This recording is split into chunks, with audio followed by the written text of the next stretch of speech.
Hey everybody, thank you yet again for listening to another episode of Ordinary People Extraordinary Stories. We have a brand new subscriber by my man, Richie. Thank you very much, Richie. I appreciate your support. We also want to go ahead and thank Courtney as well as Tamsin and Aiden. Give you guys all a shout out for supporting the channel.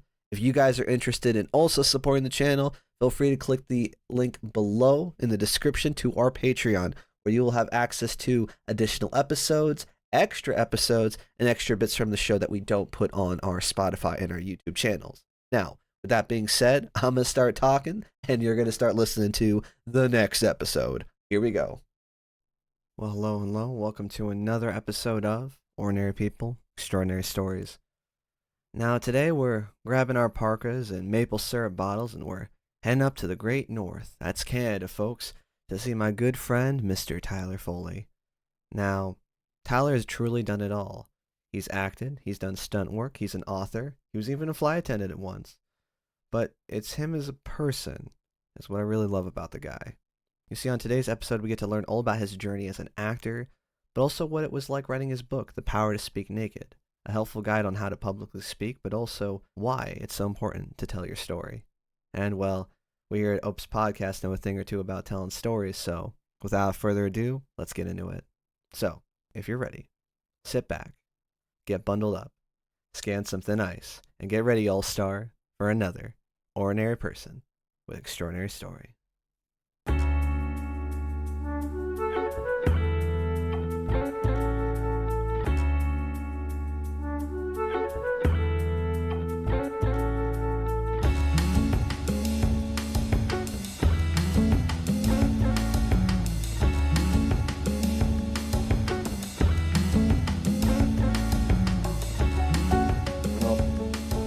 That's because I can do that. Kind of pull up the questions, kind of same thing as tell everyone before, though, like how my flow on the processes, stuff like that.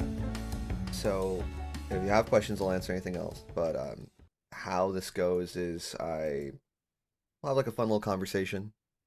I'll then introduce you, kind of like a little bit, like, oh hey, here's what I know about you, here's what's going on, versus just how we want to tell or hear your story. I mean, do you have like an idea what you want to talk about as far as like, do you want to go more of the intro route, or do you want to more talk about like what you're currently doing? Either way works great, Tristan, because I have a feeling you and I are going to drift in and out of past and present.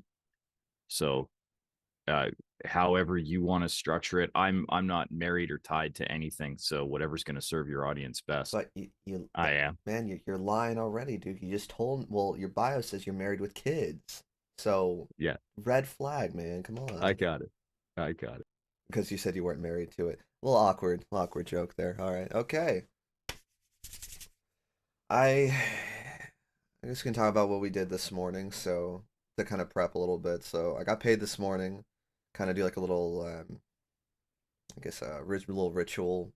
At work paycheck to paycheck. So when I do get paid, I'm like, awesome. Time to spoil me. I work overtime all the time. Gonna go to the Dutch Bros. Gonna go, talk to the children that work there. How's it going, bro? I'm like, what's up, bro? Got money to pay for this over expensive sugar water. Go to McDonald's or whatever fast food I want to go to.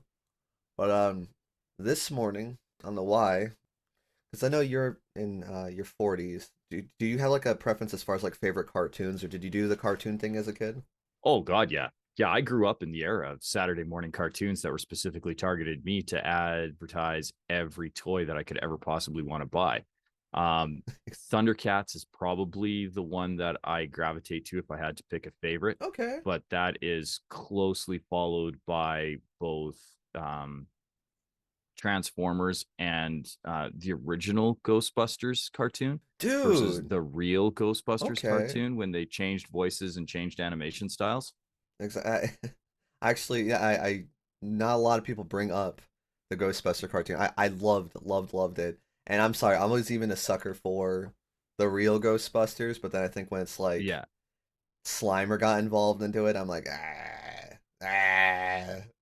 Yeah, no, I didn't mind the real Ghostbusters. It's just the original Ghostbusters cartoon was there. And then it's slightly below that would be Inspector Gadget. I loved Inspector Gadget, but it wasn't a must watch every day.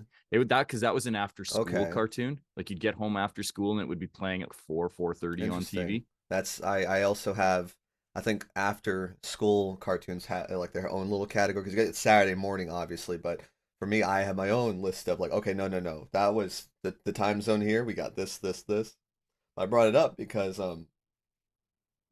I for some reason the Tick. Do you remember that or do you? Yeah, oh, I love the Tick. Yeah, It's great. I was watching. It was just like why not, and I just kind of went down a little bit of a rabbit hole. And I watched the first episode, and just again, I love just the parody behind it. Like yeah. they have like a little one-off superhero called Bipolar Bear, where like the guy's like, "This is a job for Bipolar Bear," and he's like, "But if only I could get out of bed." And I was just like, "Ow, it's too real."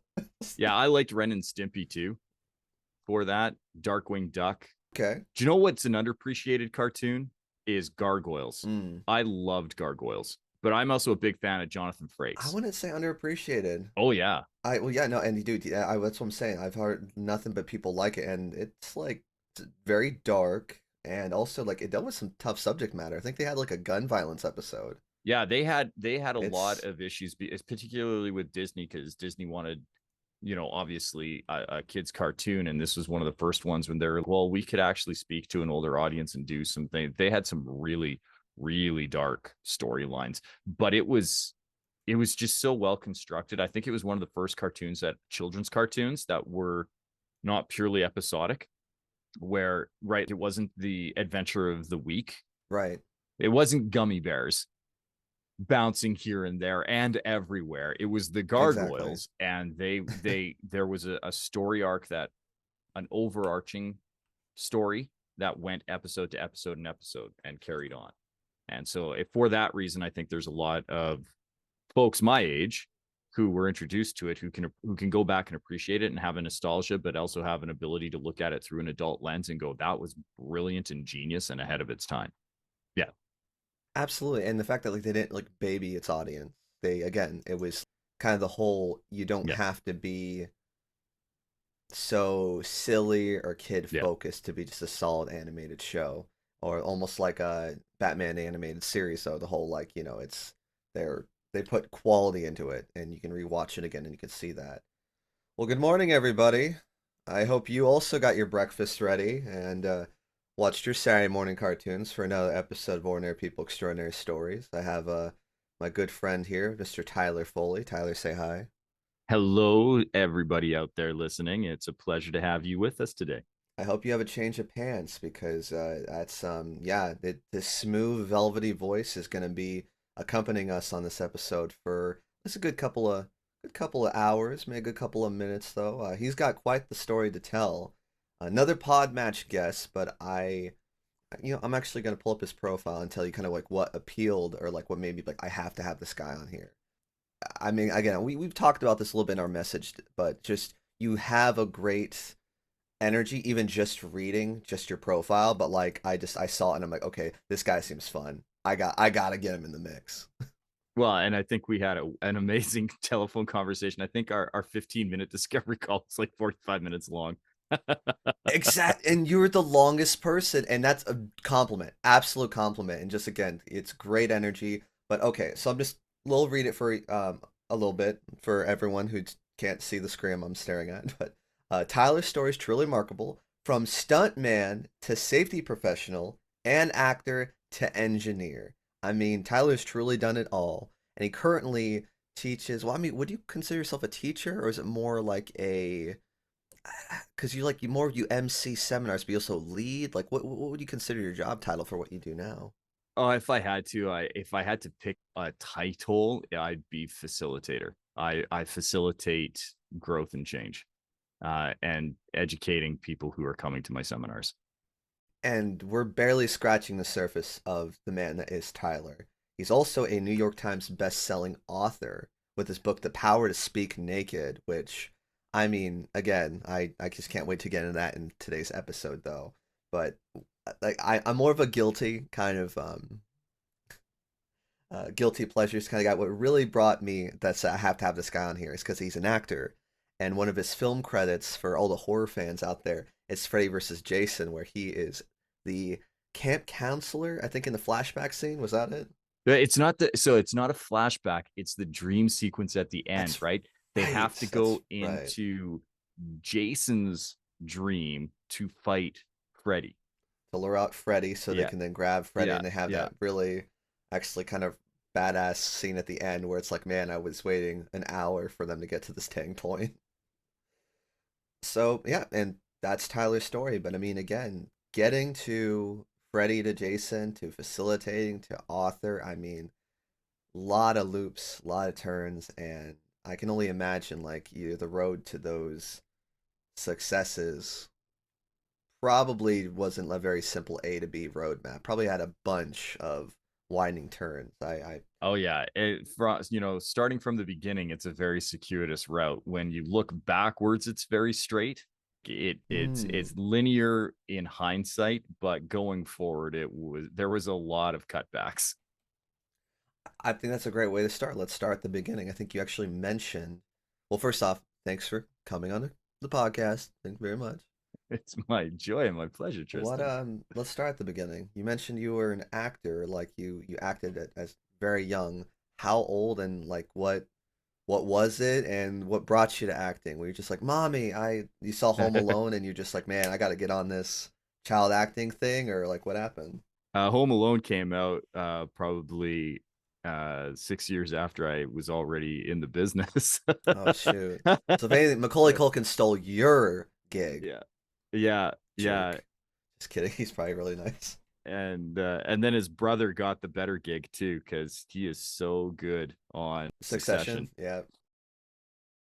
Yeah, no, I started at 6 years old was the first time I was on stage, and originally it was how most kids start, at the cool school pageant. For me, it was the Christmas play, and I got to play Joseph, and my best friend Lisa got to play Mary, Oh. and so we were the front of the nativity, and I remember all of the wise men were dressed in their very period appropriate bathrobes and bringing authentically gift wrapped presents of gold, frankincense, and myrrh to me and Mary. So was it a real baby Jesus or was it like just like a little doll or something? Oh, it's definitely a doll because we were very, very lucky that it wasn't a real baby. Because as the wise men were bringing me these gifts, they would give them to Lisa. Lisa would give them to me, Lisa playing Mary. Right. And I would very gently, very lovingly place these gifts on the only open space that was available to me, and that was in the manger directly in front of me, right on baby Oh, Jesus's head. So as I'm placing nice. these gifts, I placed the first one on the head, and there's kind of a little chuckle through the crowd. And then I placed the second one on top of the first one, and there's a little bit more laughter. And by the time I placed the third one and made this pyramid of presents on top of this poor baby Jesus's head, the entire audience was just dying laughing. And I remember feeling so warmed inside by hearing that noise. And then at the end, when we all take our little bow, we got a standing ovation. And it was the first time I ever felt that kind of energy and that kind of rush. Hey. And I was hooked. And then 2 months later, almost to the day, my mother got probably the worst news that she'll ever get in her life. And that was when an RCMP officer and my family physician came to the back door and told her that my father was never coming home. And she made this horrible, horrible wailing noise. And it was just this, I don't know, spine tingling, earth shattering. I could feel the air of the entire house being sucked out of it at once with my mother's wail. And so over the course of 2 months, I heard a noise that I will be chasing for the rest of my life and a noise that I will be avoiding for the rest of my I life. can imagine. And that really kind of shaped who I am, what I do, and why I do the things that I do. And subsequently, my mom, now being a widow and with two young children to rear, I was 6 at the time. My sister was 2, almost coming up to her third birthday, but she still wasn't yet 3. And, mom kind of needed things for us because she already worked a lot, but now she had to work a lot just to Mm. be able to keep the house over our head and the food on the table. And God forbid she get any time to process her grief. Probably won't even be able to do that because Oh, God. that too. Although, to be fair, the one of the advantages of us growing up in a small town, I grew up in a very, very rural community. And at the time, I think there was only 4 or 5,000 people in the town. Mom worked for the main accounting firm. She was their main administrator and receptionist. Everybody knew my mom, Mm. and the company was really good too. It was a young firm at the time. All of the partners were, early 30s, and they really understood. Okay. It was amazingly progressive for a firm in the 1980s, and mom did get time off, and they, Yeah. paid time leave. Not a lot, mind you, but at least a couple of weeks. I do know that we had time off. We had a whole bunch of family who rallied around us. My aunt and uncle had just recently moved back to the town, and were very supportive in helping raise us. But yeah, mom needed time, right? She needed things to do. And my first grade teacher, Judy Nielsen, Shout out Miss Nielsen.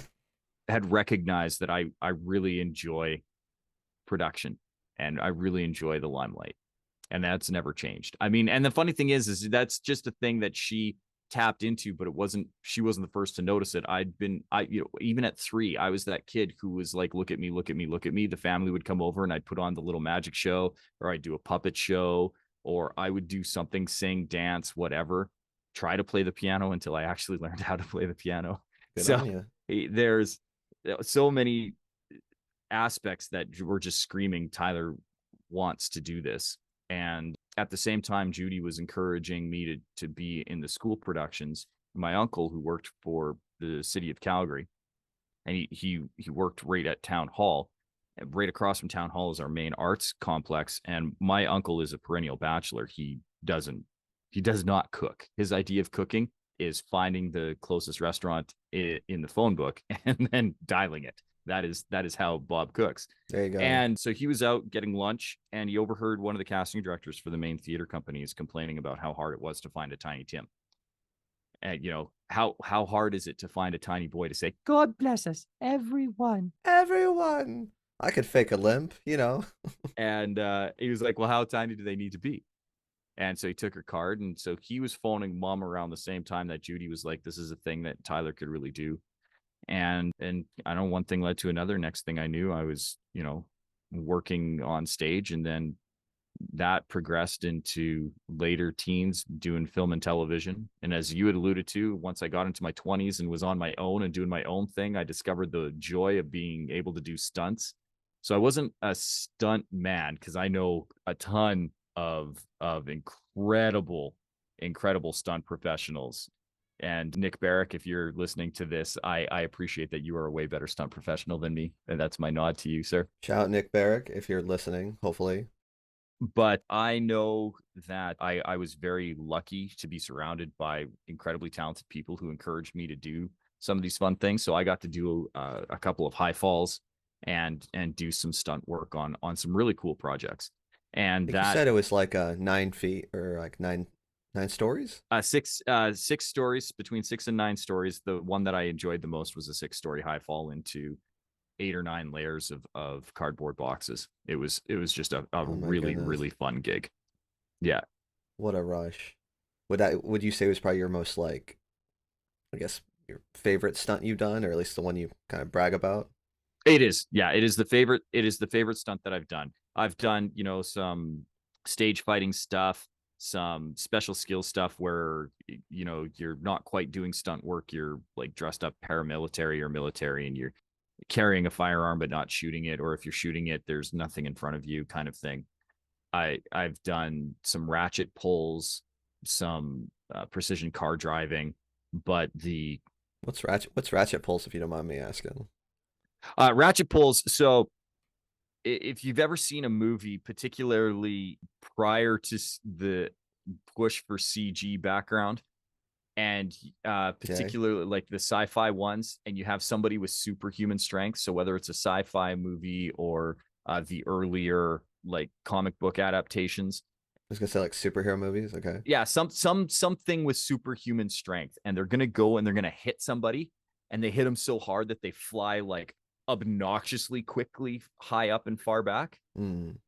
What that Yeah. is there's a ratchet, so like a levered device or pulleyed device, and you get attached to like a body harness, so like a fall protection body harness Mm. and a full body suit, so it wraps around the legs, it wraps around the upper torso, and then you have a dorsal ring right between the shoulder blades, and somebody will come and they will hit you, or come close to you, Yeah. and then this ratchet mechanism grabs you and pulls you back really really fast, That's and crazy. then there's padding back towards where the landing zone is so that you don't like smash your head and fall and hurt yourself, but it's this rapid acceleration backwards, Right.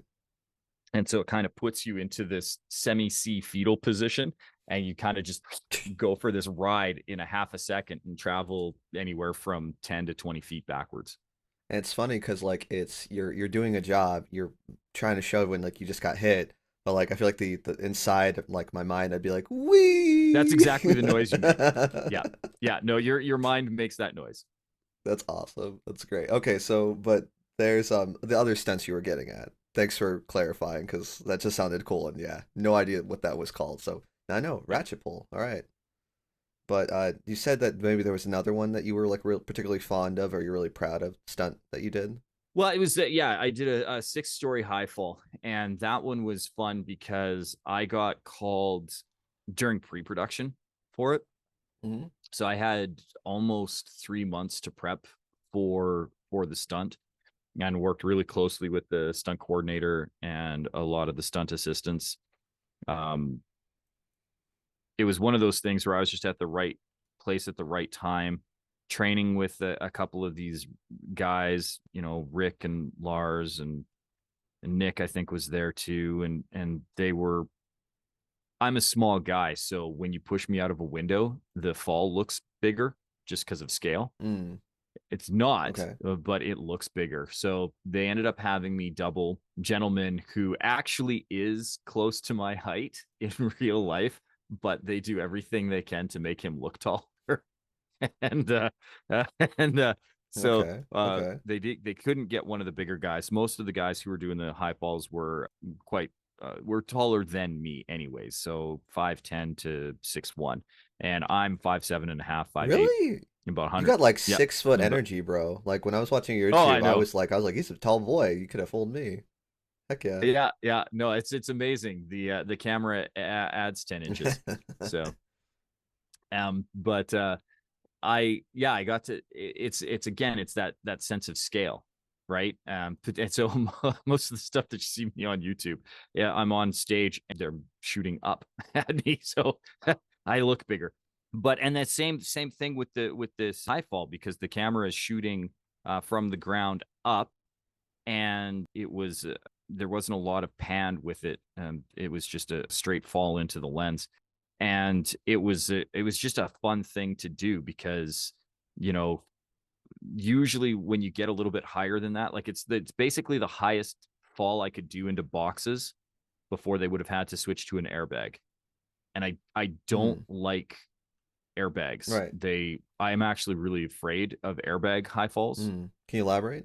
For one, they said it sounds like it would be this nice cushioned, pillowy catcher of a falling object, and it's not. There's actually a pretty hard slap when you first hit them, and it's ironic because cardboard boxes are these hard stationary objects, but they actually compress nicer. It's more akin to falling into a foam pit, and Mm, an airbag is an airbag. It's very similar to what you would get in your car. And I don't know if anybody who's listening right now has been in an accident, but everybody gets the raccoon eyes after that airbag discharges because it hits hard. Like it exactly. decelerates you, and you're technically fine, but it has impact and it bruises. And those big 2, 3, 4-story airbags for these really, really high falls. And there's a point where you can't do an airbag at that point. You need to do a decelerator. But those really big ones they hurt if you don't time it exactly right, or if you miss the exact dead center of it and you're just slightly off, because the air doesn't compress evenly. It's weird. And I don't like them. I don't trust them. I trust a box because nothing, right? It's the same reason why I wouldn't do a decelerator. There's too many mechanical things that can go wrong with a decelerator.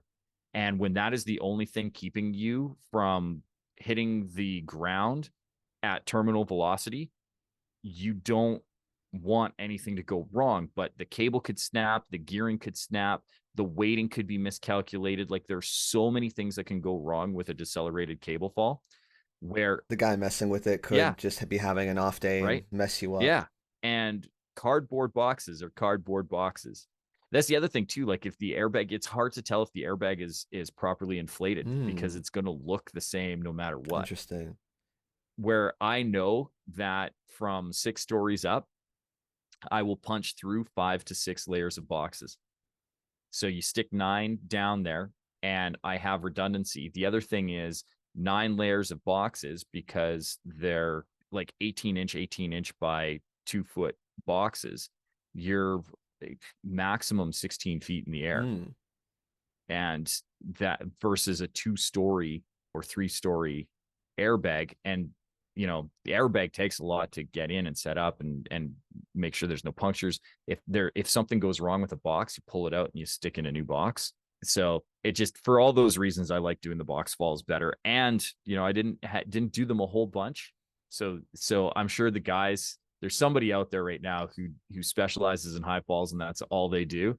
And they're like, Tyler, you're an idiot. After your 15th or 50th fall, it's not fun. You only did like 4. And to that, I acknowledge that, yes, they were fun for me because there was still novelty to it. Yeah, you're gonna get the one listener who's like, dude, all I do is boxes, and like, no, it's like you don't understand. Like if you have a bad box, someone who made the box incorrectly or something. But at the same time, I'm gonna be looking at packages with a whole new meaning. I'm gonna be like, thank you for your service. You're saving stunt men and women forever. Yeah, the next time Amazon comes to your door with a standard sized shipping box, although those aren't the ones that you use because they're a little bit more robust. So it is a very specific box that you use. It's basically a filing box, and then you crunch the corners. So like that, we have box building parties the day before the stunt where all you're building 1,000 boxes, but you don't seal them up. Like, they just, like, kind of like if you watch somebody. You've ever watched like one of those videos of those, workers doing it at another level, and you see those guys who are assembling pizza boxes, and they're doing like a pizza box every 2 seconds. They just like flip it and do it. Or the guys who know how to make the file boxes. That's kind of like what it's like for that day before. You got 10 guys and you're just building a box and sticking it to the side, building a box, sticking to the side. OPESpodcast, where we're talking about painful childhood memories and box manufacturing or box folding. We talk about everything on the cast. Well, okay, so we got doing the stunts. Did it turn stunts into acting, or was it acting into stunts, or was it like a little bit of both? No, acting into stunts. Yeah, no, acting into stunts. So, again, the 6 years old, starting out in the theater, and then towards my tween years, so I wasn't quite yet into my teenage years, I got an opportunity to go to Arts Trek, which was specialized summer theater camp for kids. I think Arts Trek was 12 to 17. And so I was one of the youngest guys that got to go to Arts Trek. Okay. And I remember the first year we did Richard III. And the other thing is too, you could go for a week or you could go for 2 weeks. And I went for the full 2 weeks. And you put on this big production at the end. So we put on Richard III. And you were like, how old when you were doing this? 12. That's pretty impressive, me doing Richard III just as a 12-year-old. You know what? It's still, to this day, it's still my favorite Shakespeare play. All right. And I've got to perform in a few. So I got to do the Scottish play that shall not be named. I got to do Romeo and Juliet, Hamlet. Oh, what else have I done? Midsummer Night's Dream. I did more of the histories than I did the comedies, but definitely Richard III, probably because it was my first introduction to Shakespeare text because I learned Richard III, and then that following school year we did Romeo and Juliet, Okay. and I thought that was an interesting way to do it. And then just after I did Romeo and Juliet, probably 2 or 3 years later, was when the Baz Luhrmann film came out. Mm. And so I had a real appreciation for the Baz Luhrmann film with Leonardo DiCaprio and Claire Danes. Yeah. Is that with Leo, right? I was just gonna say, Yeah. yeah. Okay. It's a little side note. Have you ever seen the movie Hot Fuzz? Yeah, the whole like, cause that's they're doing Romeo and Juliet, but they're doing that version, and it's just like a obnoxiously older man playing Romeo and then Juliet. It's I was just describing that scene to somebody. Yeah. I love any movie that can either parody Shakespeare or just fully adapts him for a modern audience. 10 Things I Hate About You is Taming the Shrew. And I think some people know that, but I don't think as many people know that as should. Yeah. And that is a phenomenal movie. I love that one. But I'm also a big Heath Ledger fan. I was a Heath Ledger fan long before the Joker. Oh man, R.I.P. Hey, it sucks because like Oh yeah. rewatching his stuff again, you realize Yeah. like, well, damn, dude had it. Boy's brilliant. I love The Knight's Tale. One of my favorite Oh, flicks. isn't that such a fantastic film? So good, so My fun. wife and I watch that probably once every 6 months. I like good on you. If anything, I think I'm overdue. I'm definitely I think I could Knight's Tale it up tonight. Haha, puns. But Lion King technically it's a Yeah. Shakespeare adaptation. Hamlet. So Yeah. Yeah. No, it is. And that's again one of those ones that I don't know that a lot of kind people of connected. realize that it is, that adaptation. And the funny thing is again, so Lion King came out, what, 94? I 94, ended up, 93, I think. Yeah. yeah, and I would have been doing Hamlet in 95. And so like I recognized it because, you know, and I don't know that my director actually even pointed it out or even knew the connection, but I remember going, "Oh, I get this." Yeah. And I watched A Knight's Tale, which was funny because I didn't get into it because of Heath Ledger. I got into it because of Alan Tudyk, because I was a huge Firefly fan. He's I was just gonna say, no, Yeah. dude, he's brilliant too. He's so great. Well, and the funny thing about Alan Tudyk is the role that he played in Firefly. My buddy Dave McGowan auditioned for that role and was actually first refusal. So if there was any conflict with Alan and if they didn't come to an agreement with him, my buddy Dave would have actually ended up playing that role. And he knew, well, I knew, and he knew Jewel State. And so for me to, I got into Firefly because of Jewel, Mm. fell in love with Alan Tudyk. That's why I watched A Knight's Tale. And then I was like, Heath Ledger, where have I seen him before? That was in 10 Things I Hate About You. And then I had a huge appreciation for him going forward. Oh no, And and then he it's actually ended up filming a few years later. He filmed Brokeback Mountain here in Calgary. So, oh okay. yeah. The more you know. It's like again, it always goes back. Which by the way, I mean it's not important, but in case my audience doesn't know, I actually had to look up the what your dad did. You're my first Canadian on the podcast, so if anything, take a bow, my friend. You're representing the big old maple tree right here. That I hope I represent the country well, all 40 million of us. There you go. I love it. If anything, I did you get a chance to see my dumb Scott Pilgrim question? Which have you ever seen that movie? Yes, Scott Pilgrim saves the world. So is it an accurate representation of Canada as far as like superhuman beings running around No, and no, not the okay. Now I'm disappointed. no, but that is what Hollywood would have you think, because Logan is like, Wolverine is theoretically Canadian, and so That's is true. That's Deadpool. right. I there's this online series, little side note, man. And that's again, that's all this past podcast is. It's just side notes to side notes. But they actually showed him like as like a Canuck, like he's like, oh golly gee, oh Sorry, sorry. sorry. Exactly. I didn't mean to coach you there. Just I think that was more like Scottish, but it's yeah, it's great. It's great. Well, okay, but so acting to stunt work. When did you pull out of the stunt game? Did you like did something happen where you couldn't do stunts No, anymore? no. Did So like I went to a fine arts high school, graduated from the fine arts high school. I actually had moved to Vancouver, which is Hollywood North for us here in Canada. You pick a hmm, show, particularly pick a show on UPN. It was probably filmed in Vancouver, and I'm trying to think of like a yeah, there sitcom. isn't there. I keep Like thinking of all just the like Twilight series was filmed in Vancouver. Most of the X-Men okay. series, with the exception of the very first X-Men, was filmed in Vancouver.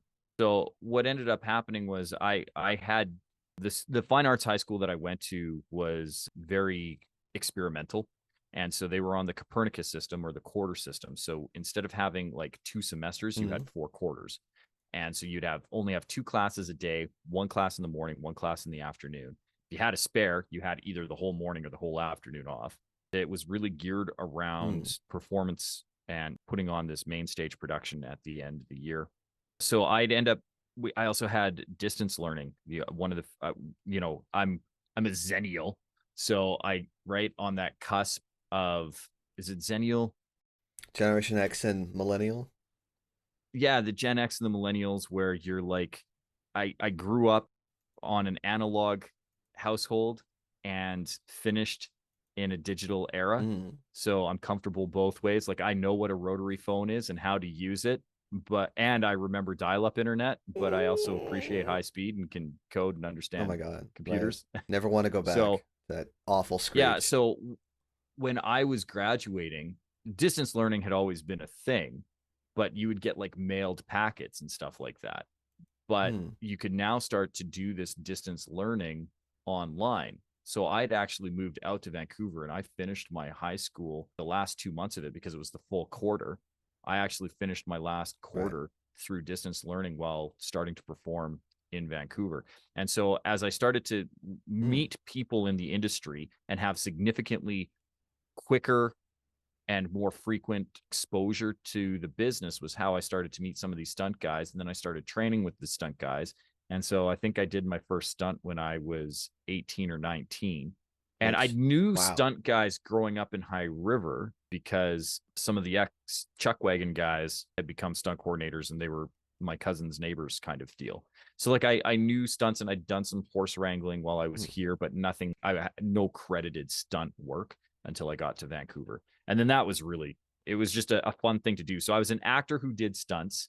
The only stunt that you can see me do on TV, and it's barely a stunt, is on the TV remake of Carrie. I did my own stunt and I took a book to the face, and that was Okay. fun. Hey, there you go. Like, how did you prep for that? You just like just get hit in the face with the book, No, what was basically, or interesting like, is my stunt guy was on set for it. And so they had a double for me, but it just became obvious during the blocking that they wouldn't take they were never going to set up from behind to throw this book, and they had this prop book that was foam. And I knew the coordinator, and he just said to me, he's like, mhm. "Well, do you just want to do it?" I was like, yeah, I can take this hit. And then we didn't have to do a lot of takes with it too. I think there was 3 takes where that book actually got thrown at me, and only 2 where we were having any kind of contact with it, and it just Mhm. went fine. Oh my gosh, but and I'm also and he's on IMDb, folks. If you want to see a bit more about his as far as your filmography, Yeah. you were talking about Jonathan Frakes. Uh, I did so you did also did an episode of Beyond Belief Fact or Fiction. Oh, I totally did. It was so much fun.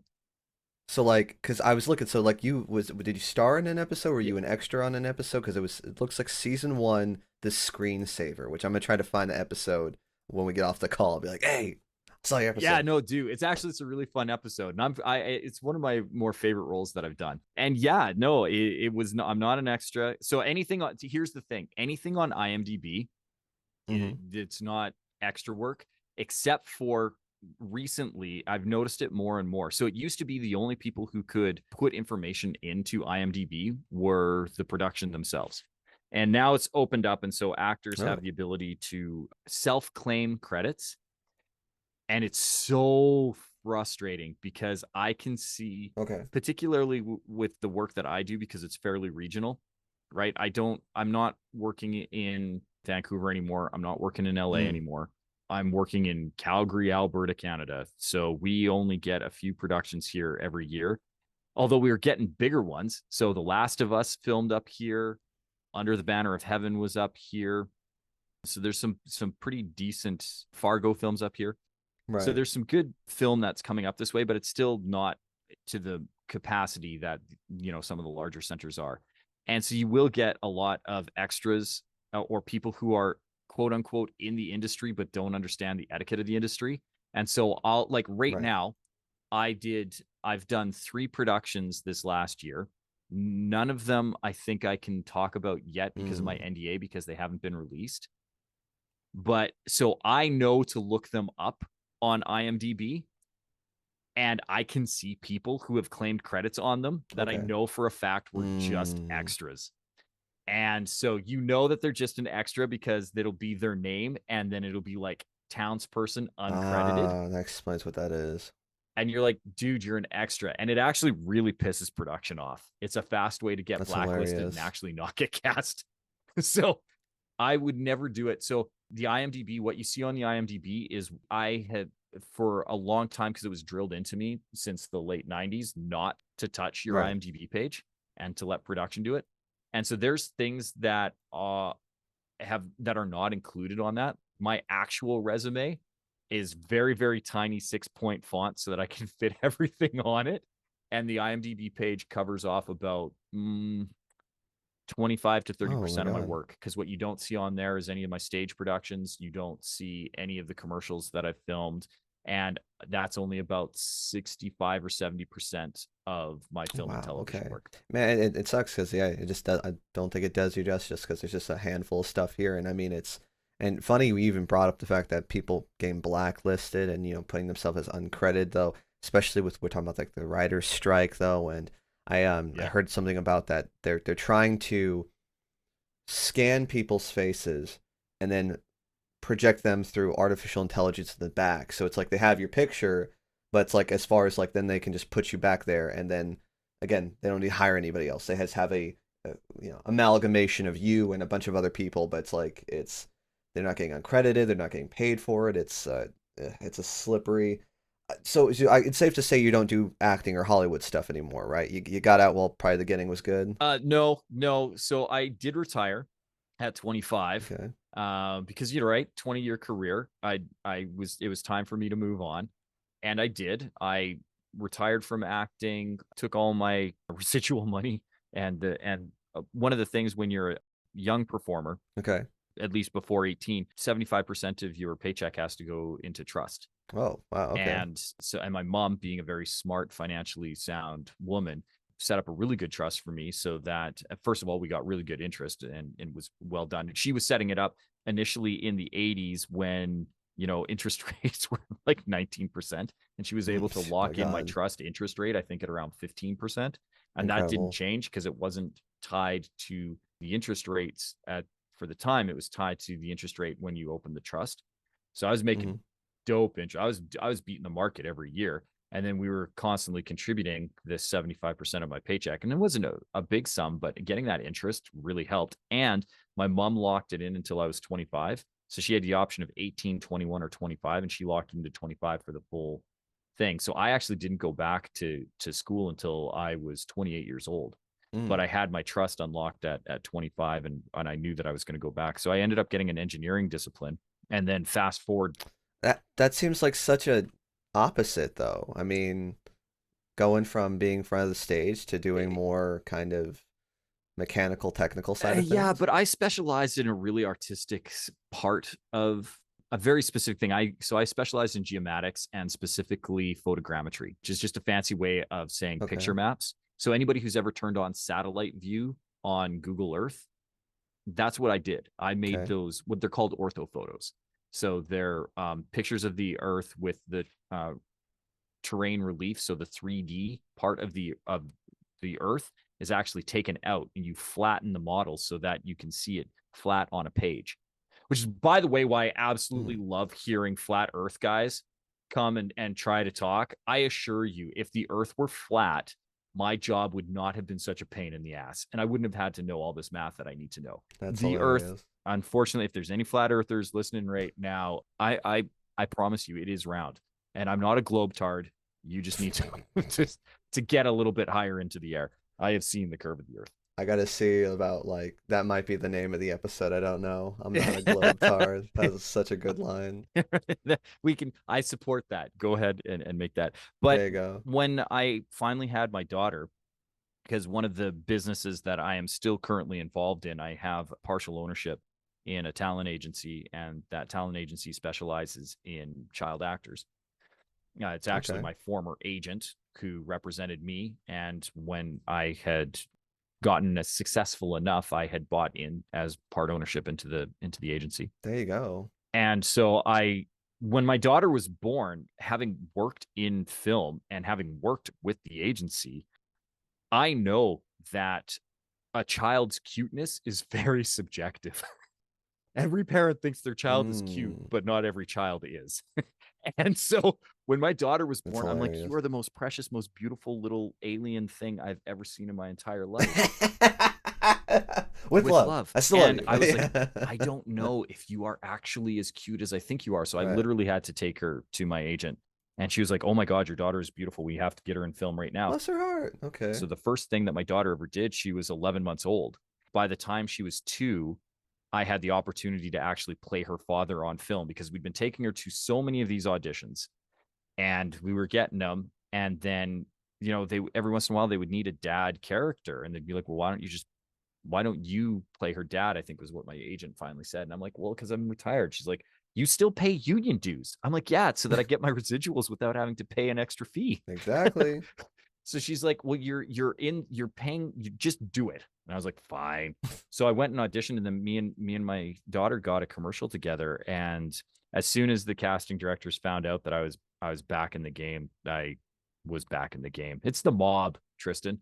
You think you can leave, but they just pull you back in. Pull you back in. So like I said, I did a Hallmark movie of the week, a Okay. really well-known TV series, and an incredible movie adaptation of a true crime novel in this past year alone. So, Dude, you got well, and you can't name drop yeah, I because can't of the name NDA, drop right? until so as soon as. But here's the thing, everybody, go to IMDb, look up Sean Tyler Foley or Tyler Foley. If you see Freddy versus Jason, we'll probably drop it in the show notes, because I know I gave Tristan the page. Got it right here. You can look it up, and when these things come out, give or take between March and December of next year. Possibly the one Hallmark movie will probably come out December of this year as part of their Christmas things, because it is a Christmas movie that stars Shannon Elizabeth. I'm sure I can say that. Oh my God, of course it is.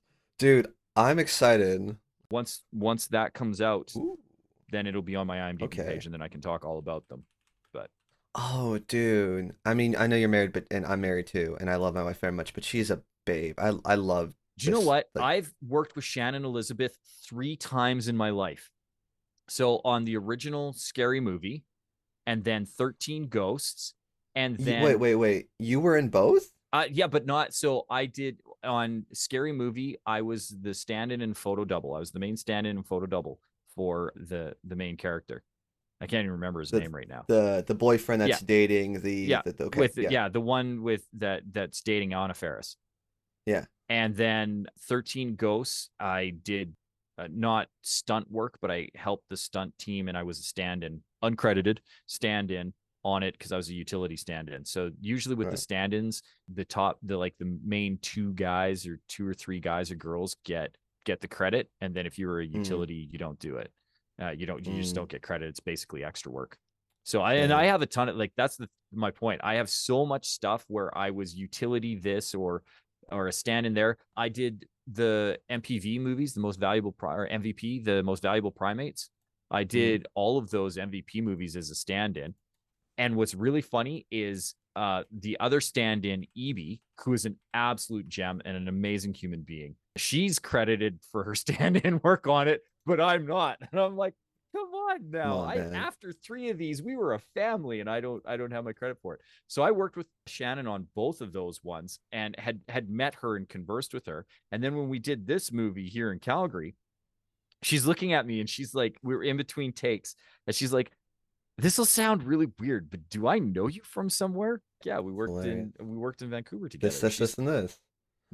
On Scary Movie, that and 13 Ghosts. And it was actually 13 Ghosts that she remembered me from, because as a stand-in, second team, the first team or the real actors come in and they replace you.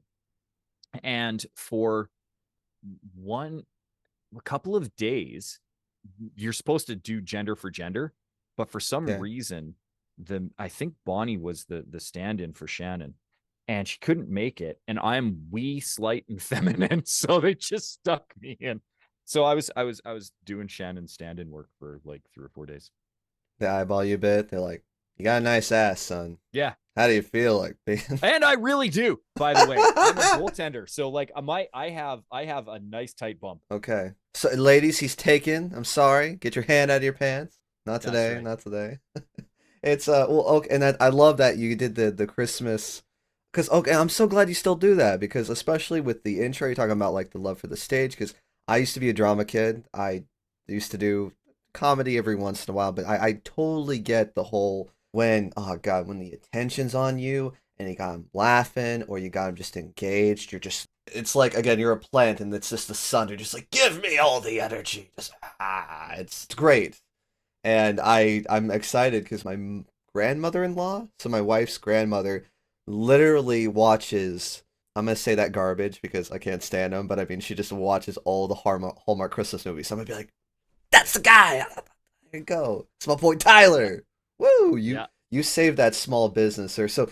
I mean, you can't really disclose what it is, but were you the business guy that eventually learns to have Christmas spirit, or what's the little gimmick plot No, for I'm this just a one? day player in it. So I played a contractor who was coming in, and Shannon's character takes over a business, Mm, and I'm in there. there you go. The comedy ensues. So I'm only in one scene. It's real quick Hey, in and hey, out. because if he was in any more, he'd be stealing the show, everybody. That's right. There you go. That's right. Well, and that's the thing. Like, that's what I like about it, is that I get to do these day player things, and my livelihood is not dependent on my acting career anymore. And that was one of the things too. One of the reasons I retired when I was 25 was because it was becoming a grind. Mm, I really enjoyed doing it in my early 20s because it was a fun way to earn money. right. And for a period there, as you can see in my IMDb, right? My most active years were 2001 to 2004. And I did some really cool big things where I made a really, really good living. Mm, Vancouver's the second most expensive city in Canada outside of Toronto to live in, and sometimes it's even more. I think it might be more now, but at the time it was a second. And I was able to live on acting alone for almost 5 years, 6 years. which is impressive. And I mean, and again, like you said, the most important thing was that you said you did it for, it was a fun way to a fun way to make money, but not a kind of a work to live kind of thing. You're like, I Yeah, have to do this. I have to take these things. I'm my most hungry. my most financially and creatively successful year, because I tracked everything on a spreadsheet, again, product of my mother. I worked 210 days. So it's 210 out of the 365. And I didn't earn more money in my life for another decade. Wow. That's And that would have been 2000. That was 2003. And then I got a quote unquote real job in 2005, and then started back in school in 2008, and worked a whole bunch, ran my own business, and then was working for other people under contract and full time. And I didn't earn the same amount of money I didn't file a T4, which is our version of, W filing two. your Yeah. taxes.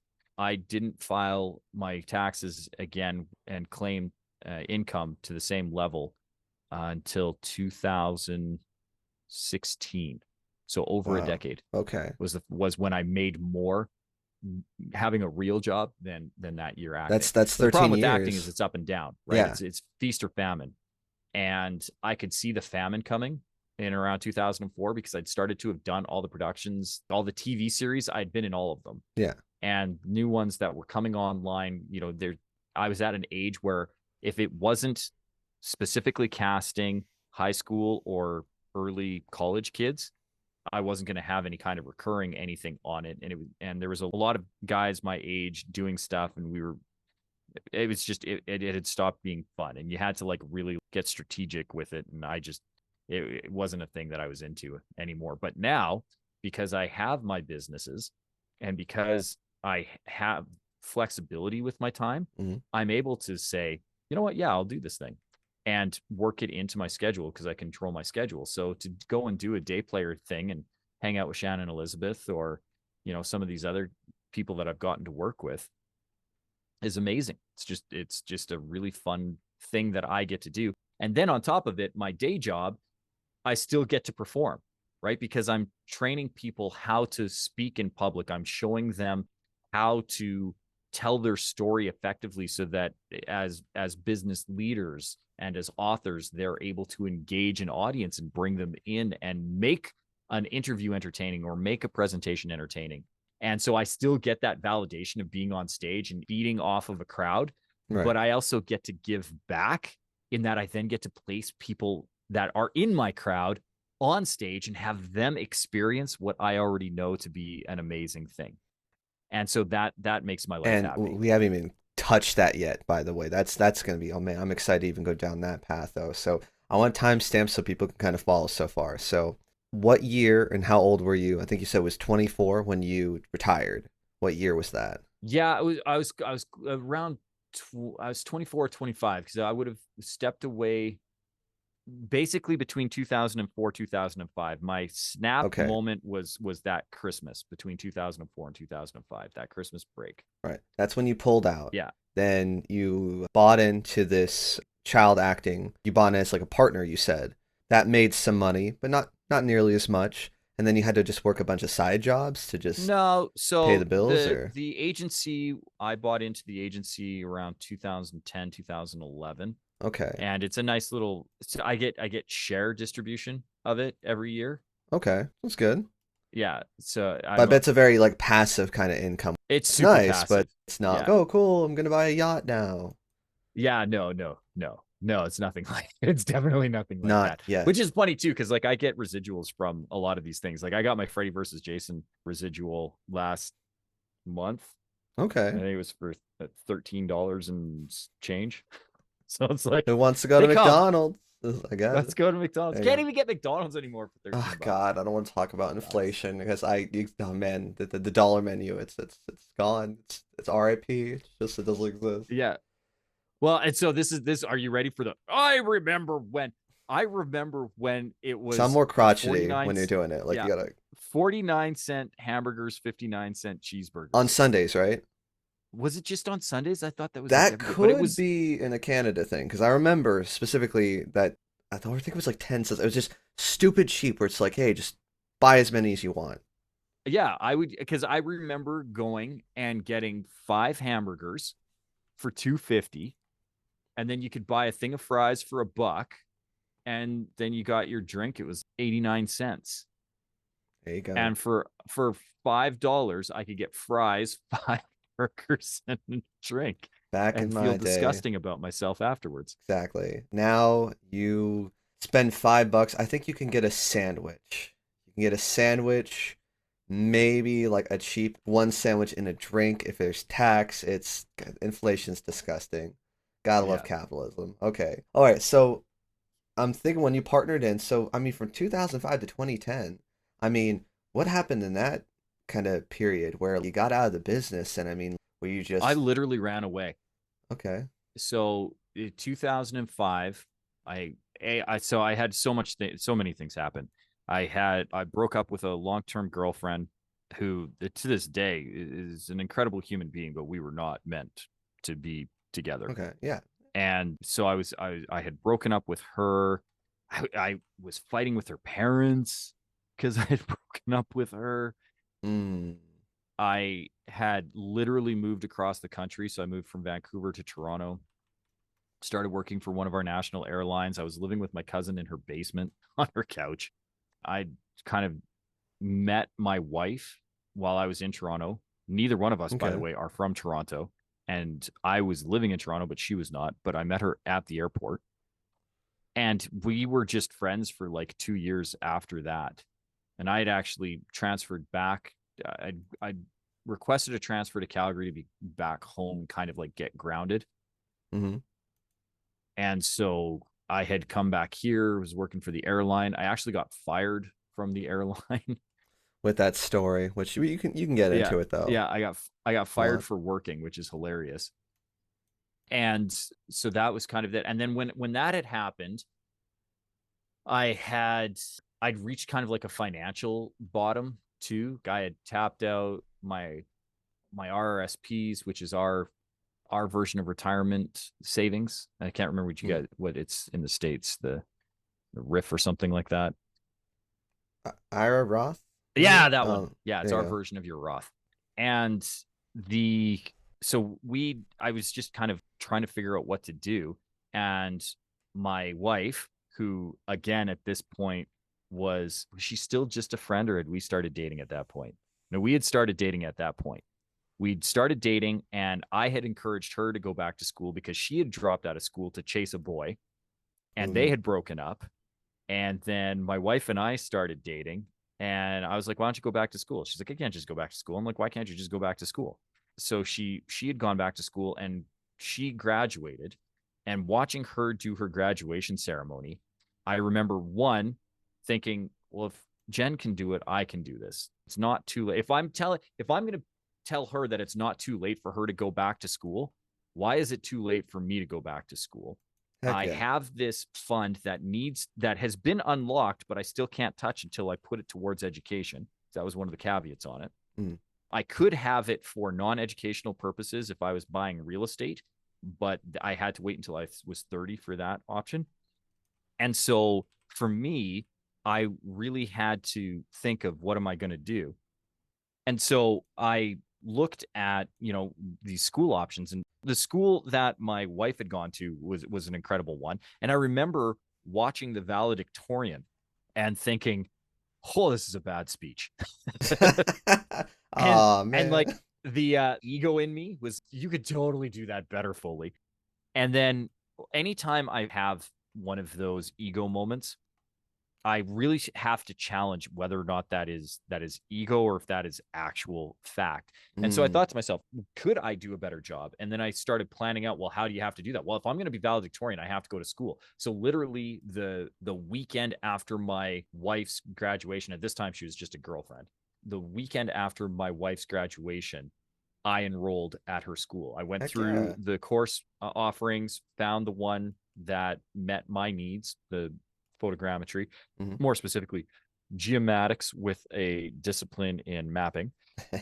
And I went back to school, and I knew all the things that I needed to do. I needed to be in a leadership position, so I ran for our club president role, the geomatics club, and represented my basically class division. And then through that, did some volunteer work through the student association, and just and kept my marks up, which was really easy to do because my uncle is a photogrammetrist, my other uncle is a photogrammetrist and a cartographer, my grandfather was a surveyor for a bit. You were So just born for this. Like his grandfathered in basically. yeah, so I had a good understanding of the material before I did, and I was a mature student, right? I went to school my when I was 28 to when I was 30. Right. And so I wasn't running around partying. I had a life, and I was working. I was working for one of our local ski hills. And I love that I still call it a ski hill. It is a mountain. It is in the Rocky Mountains. It is a big damn mountain. And I actually was making some really good money there. I was getting close to my acting money. Wow. And if you broke it down on actual days worked, I earned more per day doing inbound sales for the ski hill than I did acting, because the acting I had to do 210 days Just to see that money. and just to see the money. And working for the ski hill, I would have worked, and they were half days. They weren't full days. They were only like part-time. and I think I worked 120 or 130 days for it. So on a per day basis, I was earning more doing that, but I still didn't file a higher T4 until a few years later. Okay. But yeah, I made my way through the world kind of lost and confused. And then when I graduated from high school or from college, one of the thing, right, you have to do a job placement as part of it. And so the place that I had gone to do my practicum, the owner knew my uncle, because everybody in the industry knows my uncle.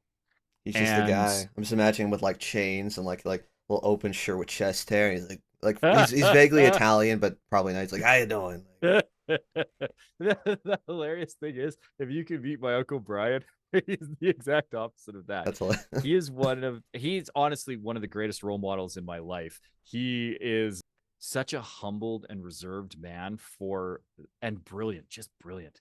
I to this day will phone him for advice because he is so worldly and knowledgeable and yet humble. So he built a multi-million dollar empire. Wow. And it hasn't changed him. It hasn't ruined him. No. His retirement, all my uncle wants to do is golf. That's all he cares about. In his retirement, through the ups and downs of his investments and building this empire and selling it to a huge multinational conglomerate and walking away, my uncle in his retirement traps possums that dig holes in golf courses so that he can golf for free on these golf courses. All right. I mean, hey, solved problem, solved it, and now he's got, because I imagine they're super expensive, worth millions of dollars, and he's the rodent control dude for his local golf course, and just a cool man. And the funny thing is he makes it fun. When we go out to visit him, we go moling with him. My daughter looks forward to when she gets to go with Uncle Brian on the golf cart and check the traps. Uncle Brian is the coolest man on the planet. I want to see Uncle Brian. I want to go there. Uncle Brian's so cool. I'm not gonna lie, the way you're describing him, maybe after the show, if think he'd ever do podcasts too, may share some of his stories. Maybe. I'll definitely reach out to him and ask him. So here's what you need to know about my Uncle Brian. Who plays Dustin Hoffman. The closest Hollywood equivalent that I could give to my Uncle Brian is Dustin Hoffman. They have a very similar facial feature. They're very similar stature. They're both very small men. That's hilarious. But they have a very similar cadence to the way that they talk. If you've ever listened to an interview with Dustin Hoffman, you know that he is a brilliant man. Absolutely. And that interview is only barely scratching the surface of the depths that man could explore. That is my uncle. Every time I see an interview with Dustin Hoffman, I'm like, oh my God, that's Brian. I mean, technically, have you ever seen the two in the same place? No, so they could be the same man. Plot twist, fun Canadian plot twist. Dustin Hoffman's actually a multi-million-dollar, Canadian. Yeah, there you go. I'm kind of salivating because exactly that, and that's why I love doing this cast, is because you got it too. Like that's as much as I get people's stories, there's always so much more depth. There's so much more humanity in it, though. And again, I don't think I've apologized or said thank you enough, but I think I'm going to thank you at least 6 times on this episode for coming on here and doing this, because it's great to get to know you, because again, even your profile doesn't do this justice as far as all this stuff going on.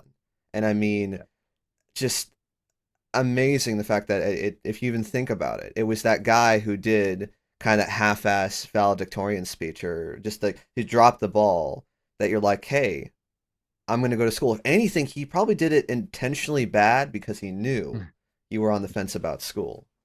Yeah. I often believe, and Tony Robbins says it better than anybody else. Life happens for you, not to you. Amen. And the universe will align itself to show you the path if you're just, if you're just smart enough to shut up and listen. So many times we get in our own way. And that was definitely one of those ones where, I've had a few milestones in my life. One of the exercises that we do in my seminars is we have people divide their life into 5. So it's a real simple exercise. You take your age, however old you are, okay, and you round to the nearest 5. So whether that's up or down, And if you're at the evens, if you're at a 0 or a 5, you don't have to do any rounding. Now we have really simple math, right? So you take your age, round to the nearest 5, Okay. and then divide that number by 5. And whatever that number is, those are the even time periods in your life, and you'll get 5 epochs. And in my seminars, there are always A-type personalities because we're always getting business leaders and executives and CEOs and business authors. So there's the people who need to be exact, and I appreciate that as an engineer. So I get it. I'm like, okay. So for anybody who is like, no, but that's not even, and if you've rounded up or rounded down, you have carries, and I want my 4.235. It's all these variables you don't understand. Right? So the way to satisfy my A-type personalities, if there's anybody listening and wants to try this exercise, whatever you rounded by, it was only 1 or 2. If you had to round up, take whatever you rounded up, 1 or 2, and deduct it from your last time period. Mm.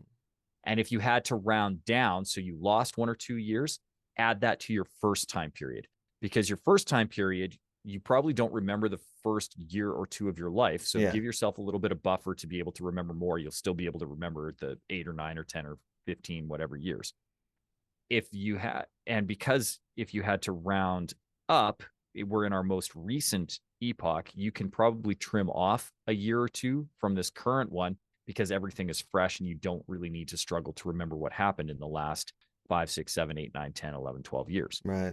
So if I've got my A-type personalities, that's how you solve that little conundrum. You don't have to try to break up your life into 9.27 years. Well, we could do me. Yeah. I'm 30. So super easy. Okay. Super easy. So Tristan's 30. So we're going to divide by 5, gives us even time periods of 6. Which is, and I did the math, and it's great times. So I have 6 and 12 and 18 and 24 and then 30. Then to 30. So from 0 to 6, this is where the fun stuff comes in. We want to look at these 5 even time periods. And so, Tristan, when you're 0 to 6, what is the most significant memory? When you think back to Tristan at 6, what is the first memory that comes to mind? You can't think hard on this. This exercise shouldn't be more than 2 minutes. So it's the first one that springs to mind. What is that? All right, well, I got 2. They're both when I was a little kid. Yeah. So the first is really I remember I had to fart. I was in kindergarten and I didn't want to make a noise, but I just, again, my little kid brain's just like, just go for it. Just do it. And it was so loud and everyone was staring at me and everyone laughed. They're like, ew! And I was just like, yeah, that's one. But I think the more important memory around the age was I too was obsessed with eyes on me. I just wanted to be involved. I just wanted to be linked in. That I would play this game called Mailman. I was a weird little kid. I would go up to other people and say, hey, do you have a message? Do you have something you want to tell that person? You tell it to me and I'll tell it to them in hopes that I'd get into the conversation. And it worked. But that for me, that's the core memory I have for being 6. First of all, I love Mailman. I think that's a great game. That had been made up by you, so let's popularize it. Okay, there you go. Trademark, LLC. And it's interesting. So here's the thing. So this is the kind of the point of the exercise. So you would carry on and you would do that for each one of those memories. But what's interesting is when you come with them and when you start to share those memories, here's the funny thing about your fart story. I have a fart memory. The best ones do. 12 years old. I was doing a production called The Magic Ring. Okay. And in it, it's a retelling, or it's basically a reimagining of The Lion, the Witch, and the Wardrobe. Okay. What's the twist on it then? Which is just a reimagining of Jesus. Yeah. Right. It's a retelling of the biblical story, of the resurrection story. And so in this, the lion, actually, he's the wolf. Is he the wolf? He's the wolf in this one. Okay. In the ring, the wolf who the knight tells these kids who have come to this fantasy land that the wolf is bad, but it's really the knight who is bad. So the knight is the Snow Queen. Okay. The wolf is the lion, and the Lion, the Witch, and the Wardrobe. Interesting. And so the knight, one of the kids betrays me and tells the knight where I am, and the knight stabs me and I fall to the ground. First I hit my knees in shock and disbelief. but then I give this knowing smile, knowing that this needed to happen so that I can be resurrected and end up defeating the knight in the end. But in the dress rehearsal before our performance, we're going through and we're doing it. And Ryan Brown, who played the knight, does the stab thing, and I get it. And same thing. I had to fart so bad. And I'd been trying to like keep, do you know when you're like trying to keep it in and you're right. And you're like, no, I'll get through. Cause the thing is once we did that scene, we were going to go on break and I was going to be able to go to the bathroom and just, let it out, deal with it. Exactly. And so I'm doing the squinch, and Ryan stabs me and I fall to my knees. And as soon as that pressure hit, oh God, I let it go. And it was loud. It was loud. And the way that the scene was set up, all the forest creatures or chorus are all sitting along the front of the stage and they've all just sang a song and now they're there. And so they're right there and they're face level to my anus. Oh my God. I just let it rip. And everybody was laughing and pointing. And same thing. I was mildly embarrassed by it, but at that point it was just so over the top ridiculous that I was like, what are you going to do? Like, I can't help it. Just like, bro, it's gotta go, man. I'm sorry. I'm sorry, little one. But here's why we do this exercise. There's a couple of reasons. So first of all, it's so that because what I find is so many people say that they don't have a story. Mm. And I'm guilty of that too. I have done some really cool things in my life. And it's only when somebody reads my biography back to me that I'm like, way to go, Tyler. Not too bad. Good job on you.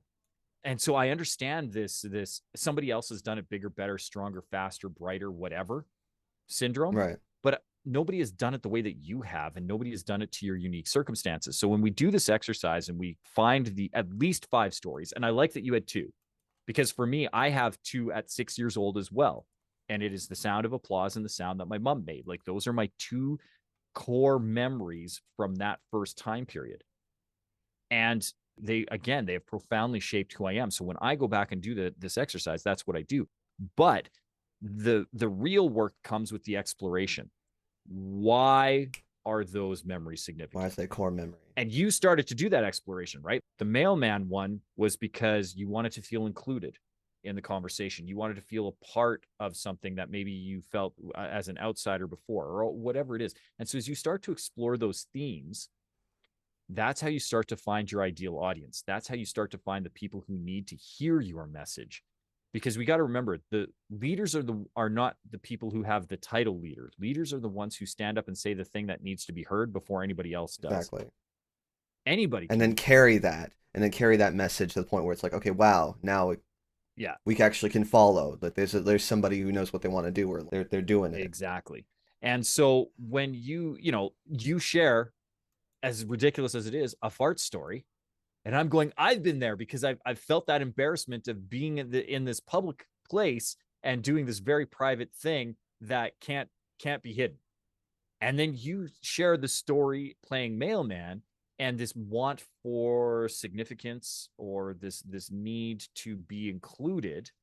There's somebody out there right now, Tristan, who's hearing that and it's going, me too. That's why I was the class clown. That's why I would stay up, because I wanted to feel included in that conversation or whatever they happen to do.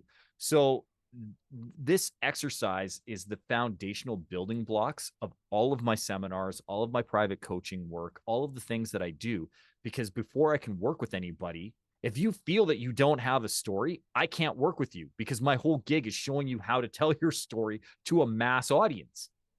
So if you don't feel you have a story, I can't work with you. So we need to show the people that they do have a story. They have at least one. Exactly. And then as you explore these time periods in your life, you can start to see how they become connected.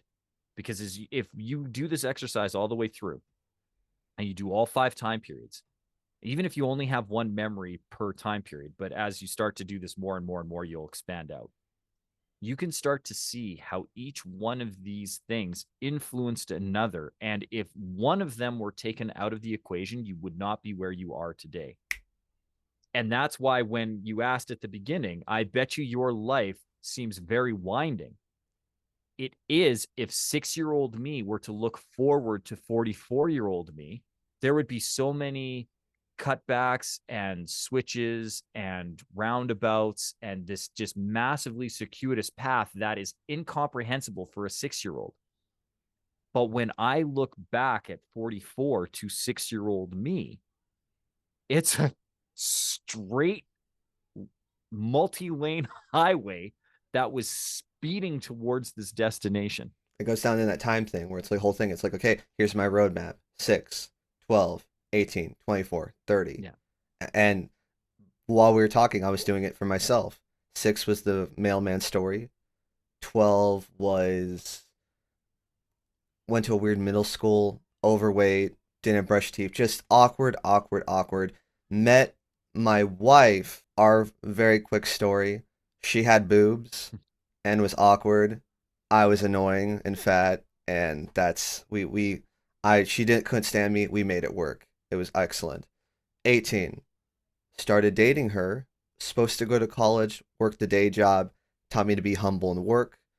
24, we're now married.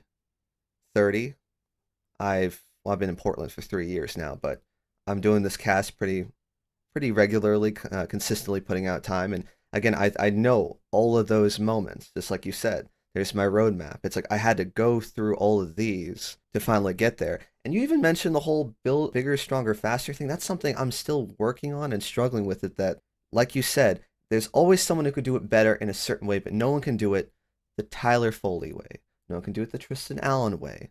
That's me. Granted, we might have similar fart stories, but that's the thing. We didn't do it in the same way, but I can empathize and sympathize with your story because I have a similar one. Exactly. And that's the point, that when you are the one to say, this is what I went through, somebody else may have gone through it and somebody else may be helping people get through it at a higher level. But the people who identify with your version are going to be drawn to you. It's hilarious because over the last decade, I've had privilege to work with some of the giants in the self-help industry and the motivational speaking industry. You mentioned Tony Robbins, right? Like I've literally worked with Tony Robbins.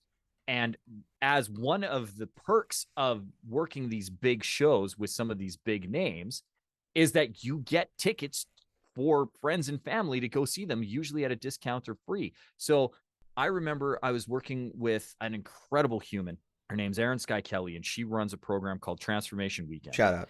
And I had got involved with it and was one of her faculty and helped run these seminars. And they're amazing. And frankly, in my opinion, Transformation Weekend is better than Tony Robbins' UPW or his Date with Destiny programs, because Transformation Weekend is basically Date with Destiny compressed down to 2.5 days instead of 6 days, and without all the sales fluff that happens in the morning at all of Tony's events. So it's work, and she doesn't do any pitch for her private coaching afterwards. She follows that up with an email sequence weeks later. So when you come to these seminars, they're concentrated and they do real work. I loved being involved in it. So I sent my wife to it. And I even gave her like a vacation thing. So like she went and did it at one of the cities that Erin was holding them in, away from our hometown. So she had this whole weekend away and she got to do this transformational work without having to be bothered by me. I think at that point we did have my daughter. And so we, I took care of my daughter, and Jen got to go and work on herself. She came back and I was like, how was it? And she was like, I mean, it was all right. We did these exercises. It was okay. Are you kidding? They're life-changing. Oh, okay, well, maybe, you know what? It was Tony Robbins light. Like, maybe what you need is the real, you need the giant of the industry. You need the man who is pushing 7 feet. You need Tony Robbins. Let's get you to that one. So I was working with a company called Power of Success, who I was lucky to be involved with for the time that it was around. And they have the exclusive rights to bring Tony to Canada. So I would volunteer with them and I would help and I would coordinate. I was actually the head of coordinating the volunteers. And then I would get to work backstage, and I'd have unmitigated access to some of these very incredible people. And so I said, well, Jen, come to this one. So Jen came to Tony, And at the end of it, I was like, so what do you think? And she's like, he's all right, but he spits a lot. Bruh. I like, yeah, is that your only takeaway from this?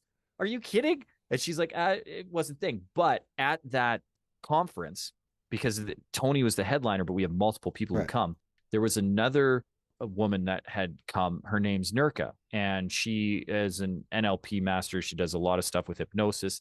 And when she was giving her presentation, Jen was like, I think I'd kind of like to go to that.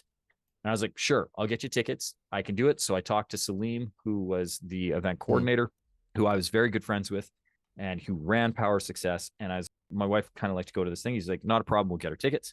So we even got her the upgraded VIP thing. She goes to these 2.5 days with Nurka, comes back. I'm like, how was it? She's like, did you know that your thoughts become things? Do you know that you can control your destiny just by the things that you tell yourself? Do you know that you could? And I'm like, Aaron said that a year ago. Tony said that 3 months ago. Why did this hit all of a sudden? But it was her connection with Nurka. It was, I think there was a mental block with Aaron because she was my connection and my friend. Tony was too masculine in energy for my wife to appreciate what he was saying, but Nurka came at it and said it in a way that resonated with Jen. All three of them were saying the exact same thing, but Nurka's message resonated with my wife. And so I would say that Tony is doing it bigger, better, stronger than Nurka. Nurka is doing it at a higher level than Aaron is. Aaron's message resonates the most with me. Nurka does nothing for me. And I think Tony is a phenomenal human being, but very much like my wife, I find him to be too masculine in energy and too in your face. So Aaron resonates with me. Nurka resonates with Jen. Tony's doing it bigger and better and stronger and faster than both of them. But it doesn't matter what quote unquote level they're doing it at. What matters is the impact that you have with the people who you're telling this message to. Exactly. So I believe that anybody can have an impact in the world if they're brave enough to say the thing that they're afraid to say. And when you can stand up and say, I farted on stage, or as a public speaker, I've experienced stage fright. I'm not immune to it. I know exactly the moment, the first time I experienced stage fright. But because I had this experience of not having stage fright for so many years before that, I was able to identify it. And I have an ability to then tell you that you are not actually afraid of public speaking. You're afraid of public judgment. And I can help you overcome that. I can't help you if you think you're afraid of public speaking, because you are then hermited in your house. Anybody who's ever been to a restaurant is not afraid of public speaking. That's hilarious. Because you spoke in public. If you didn't know your wait staff, you spoke to a complete stranger. And you asked for what you wanted and you got it. So this notion that we're afraid to speak in public, or we're afraid to speak to strangers, or we're afraid to ask for what we want is null and void if you've ever been to a restaurant and gotten food. Busting the myth. There you go. Just boom. So I can't work with the people who think they're legitimately afraid to speak in public, but I can work with the people who acknowledge that what they're afraid of is public judgment, that the things that they say when they open their mouth are going to be perceived negatively and they are going to be judged harshly. I can get you to overcome that very quickly. And it's when you find the freedom of being able to say the things that you're afraid to say, the things that you have coveted for so long, hoping that the world wouldn't see them and know about them. When you release yourself from that burden, you become the leader and you become the person who can then help other people who are struggling with the same thing. So many doors open up. And that's true leadership. It's incredible, though, because I mean, again, the way you're doing with Tony Robbins and Aaron and all those other people are doing is you're unlocking the true self that the world or trauma or someone's putting a blockage in your way, saying you can't go past here, and you're just transcending it. That's got to feel incredible to do that. That's well, and like I said, that is where I find the joy in my current work, because it's this culmination, right? Almost 40 years of being on stage. But for so many of that, like 3/4 of that time period, I was saying other people's words. And I was doing it purely for entertainment. And if you walked away changed, feeling happier, enlightened, or moved, that was a byproduct of somebody else's work that I helped bring to light. But now I get to be the impact.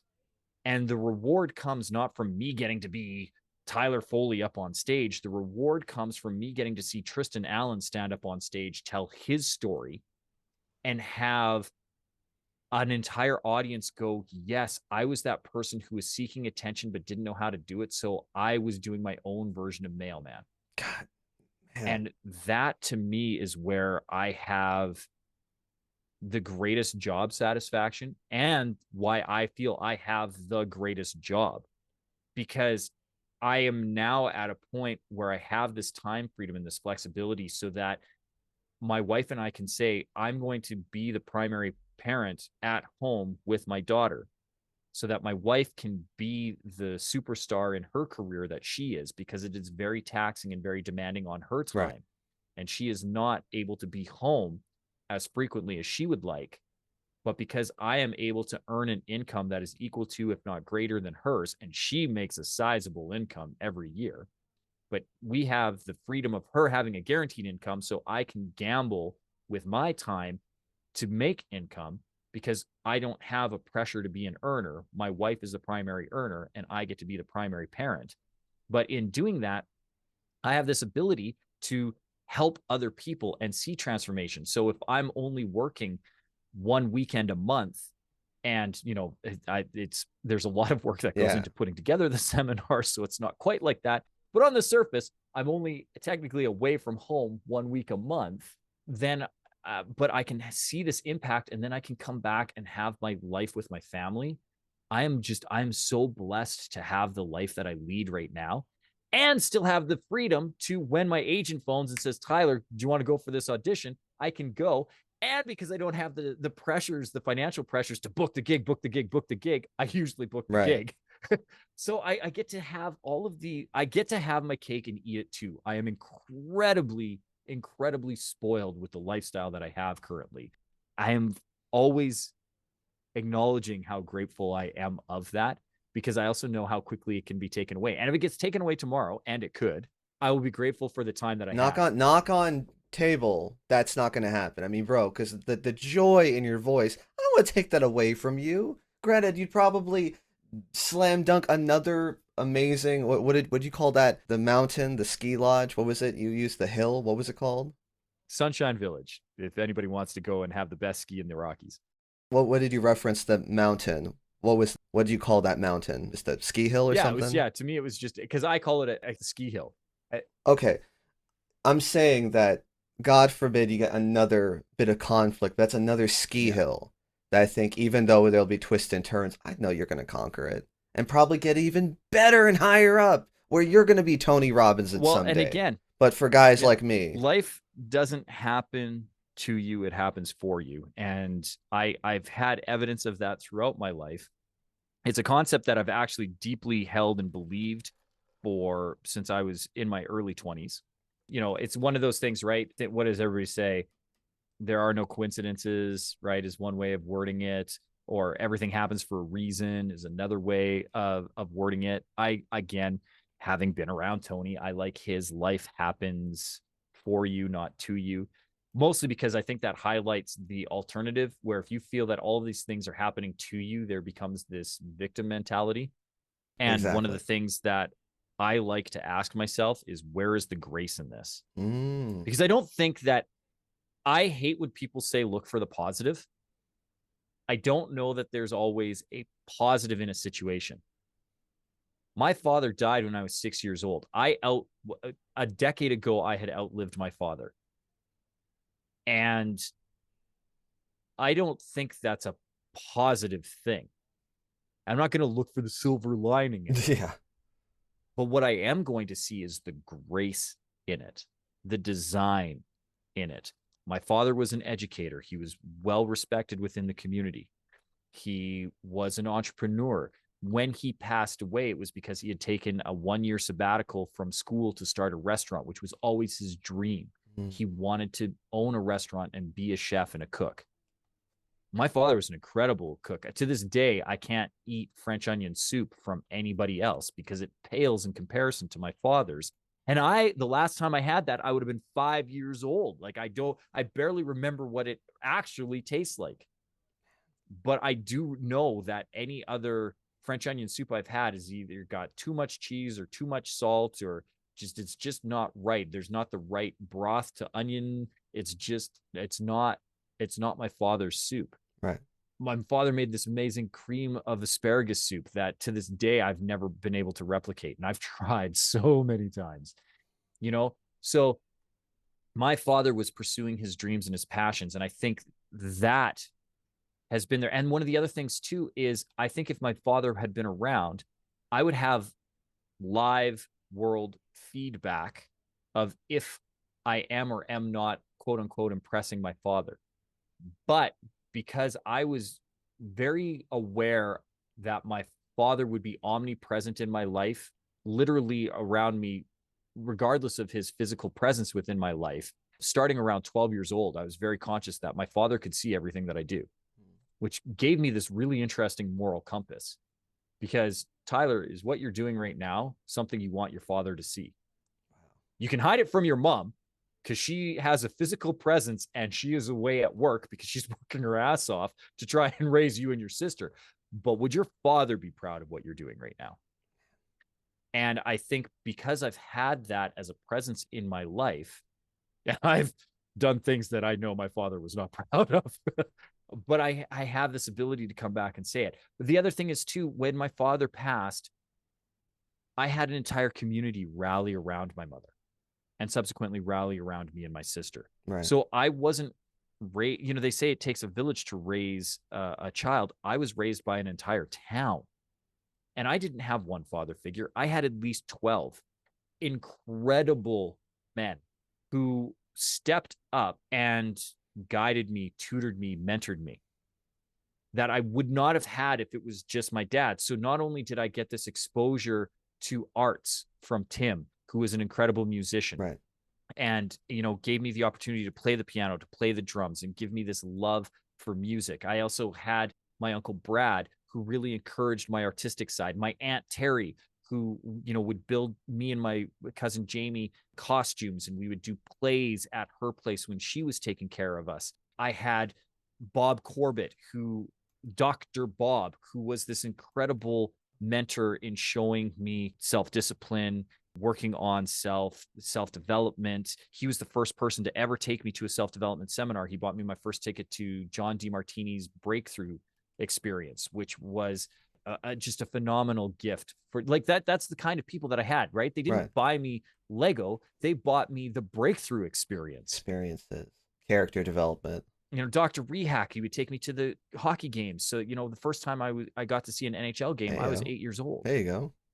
And I got to see the Oilers and the Flames in the mid 80s, 1987 Flames versus Oilers in the Gretzky era. How spoiled am I? So although I don't see the positive, I'm not going to look for the positive. Although I've just listed things that could be deemed positive, I still don't think that my father's passing, I'm not going to look for the positive. I'm not going to look for the silver, but I will see the grace in it. These were things that happened for me because I would not be the same person that I am if my father were around. Plain and simple. Yeah, exactly. I just wouldn't. And I don't need to play the multiverse game. I don't need to know what the versions of me could have been. I don't care. This version of me, all I can deal with is me and now in the present.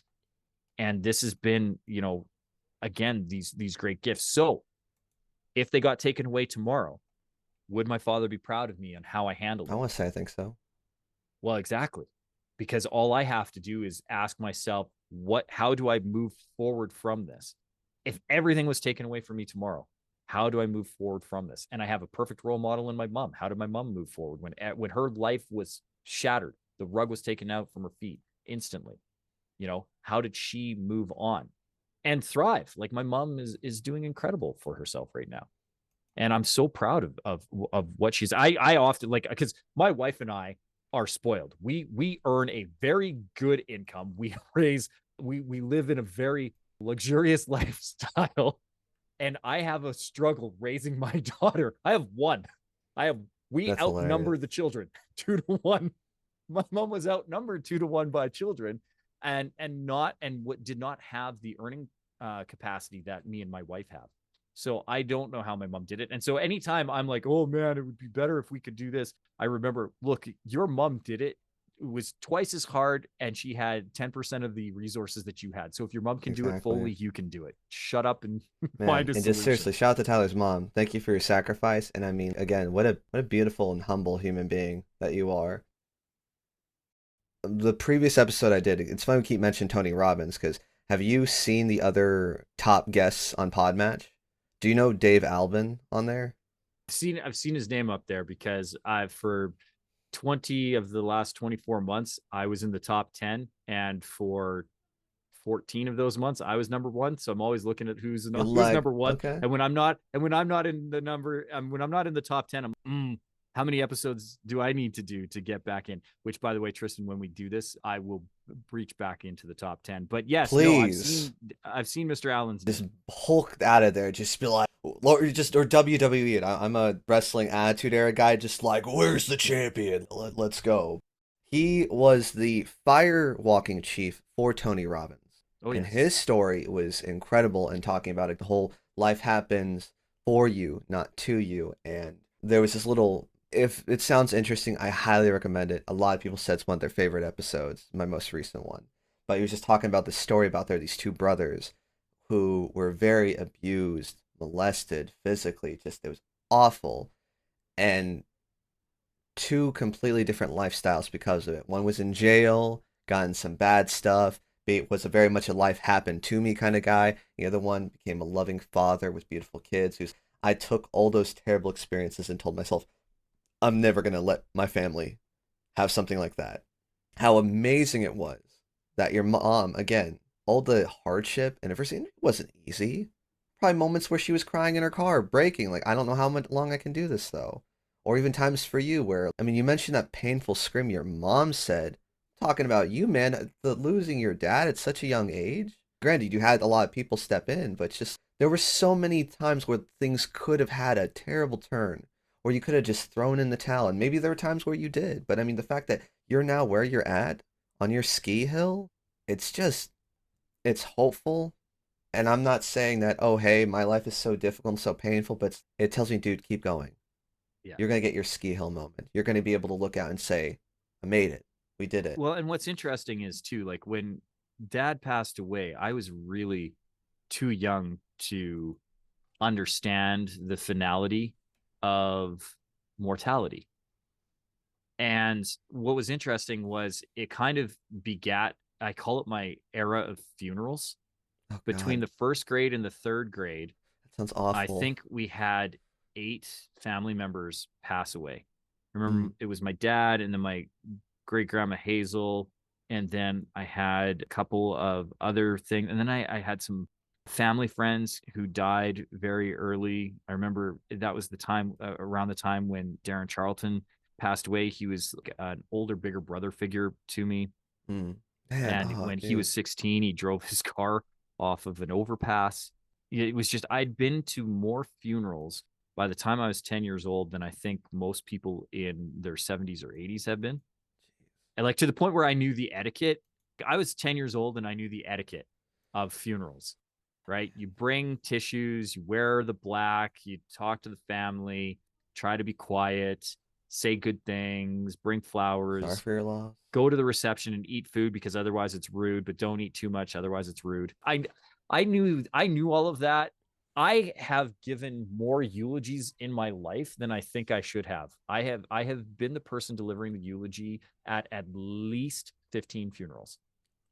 And I don't think at 44 I should be able to make that claim. So again, I at 6 years old, I didn't really fully appreciate that my dad wasn't coming back. And what made it really weird was just after he passed away. So he passed away in Hmm. February.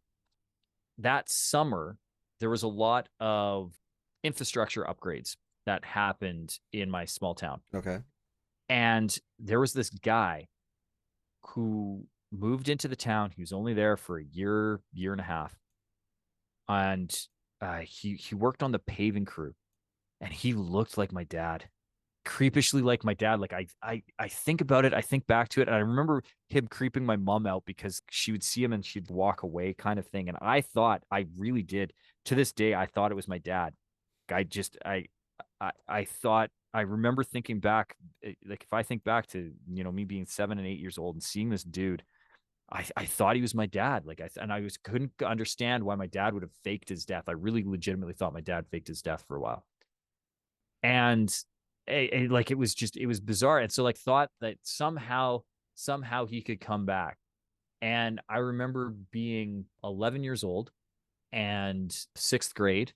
And because of my dad being a teacher, I was very scholastically inclined, right? I wanted to make sure that I upheld the Foley name. My father was a math and science teacher in junior high, and all my babysitters had my dad as a teacher, and they'd all talk about how he was great and how he made them understand, and school was so important to him, and blah, blah, blah, blah, blah. And so I tried really, really hard in school. I was a straight A student. The only time I didn't get straight A's through elementary was the fifth grade, when the final semester I had let another boy cheat off of my exam. I didn't cheat. I let him cheat off of my exam. And Mr. Irving caught us. I remember him pulling me aside and saying, Tyler, I know you thought you were trying to help Cam, but you're not actually helping him. You're actually hurting him. If he doesn't learn to do this himself, he'll never learn to do it.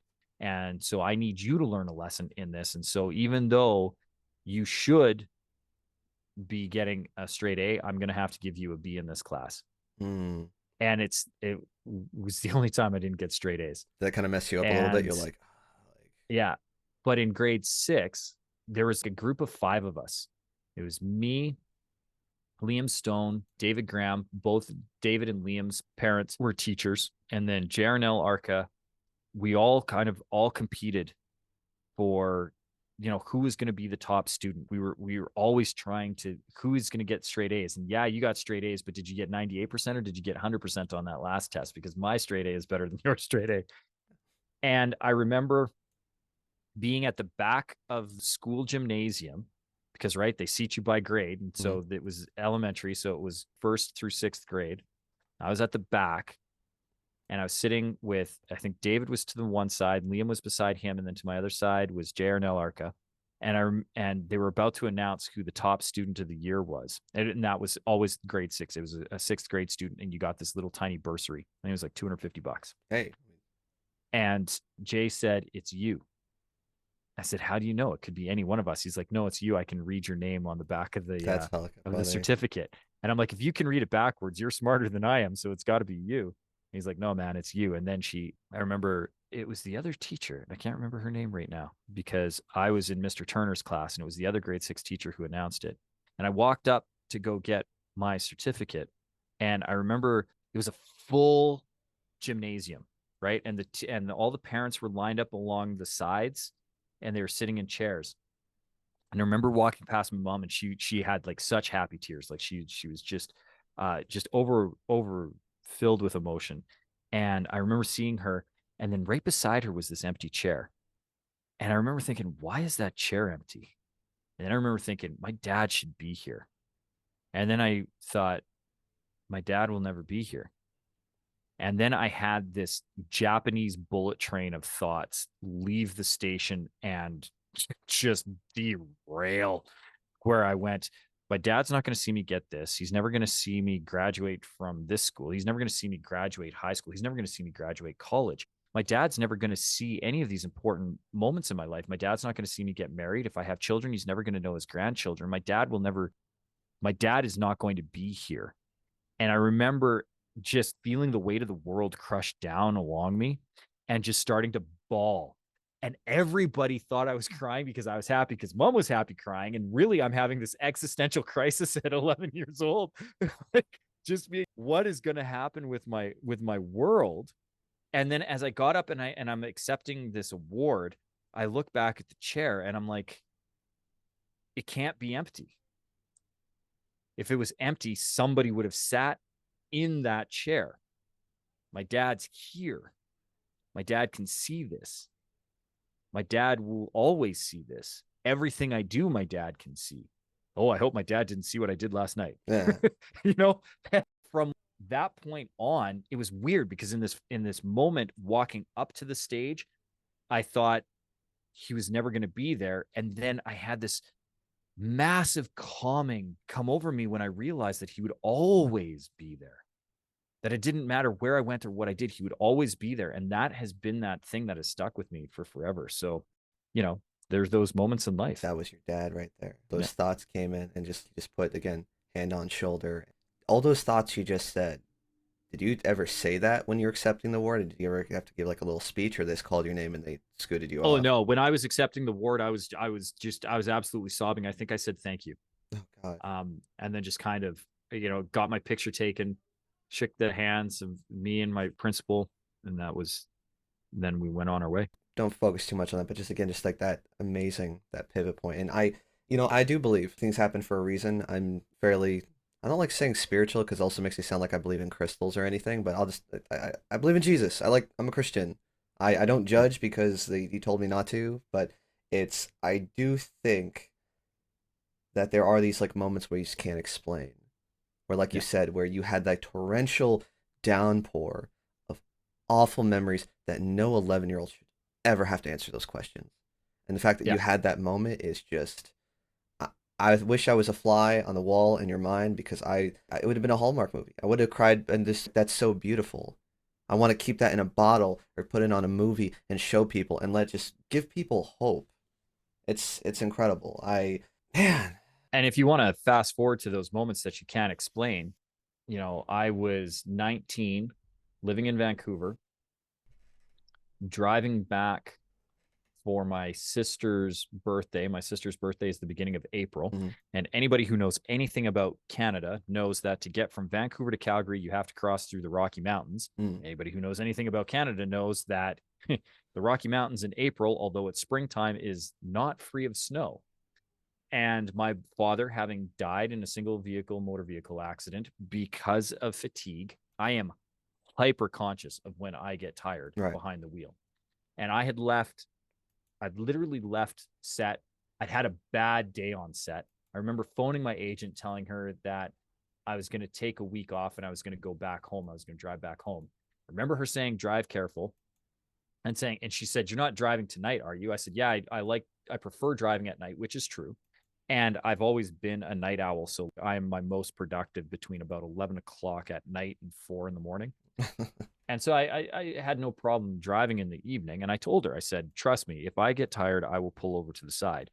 And around 4:30, 5 o'clock in the morning in Yoho National Park, having just gone through the park border, I was feeling tired.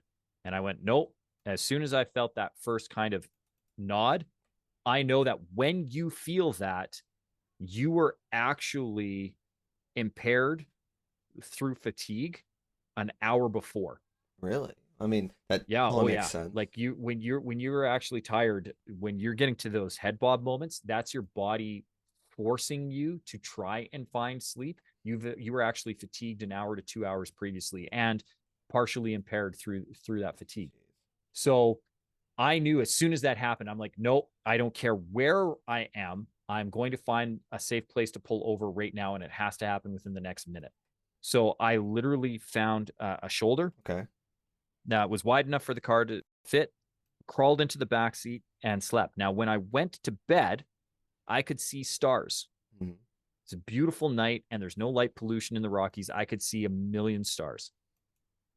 When I woke up, it was deadly quiet. So that's the other thing. There was no traffic to wake me up because literally within a half an hour of me pulling over and going to sleep, a massive snowstorm blew in and they closed the road. And the gate to close the road was about 2 miles back the other way of the road. And because the ranger station was just past that, they didn't travel the other side of the road. So the two gates went down, the road got closed, no traffic was coming in and out. And I was trapped in between this thing.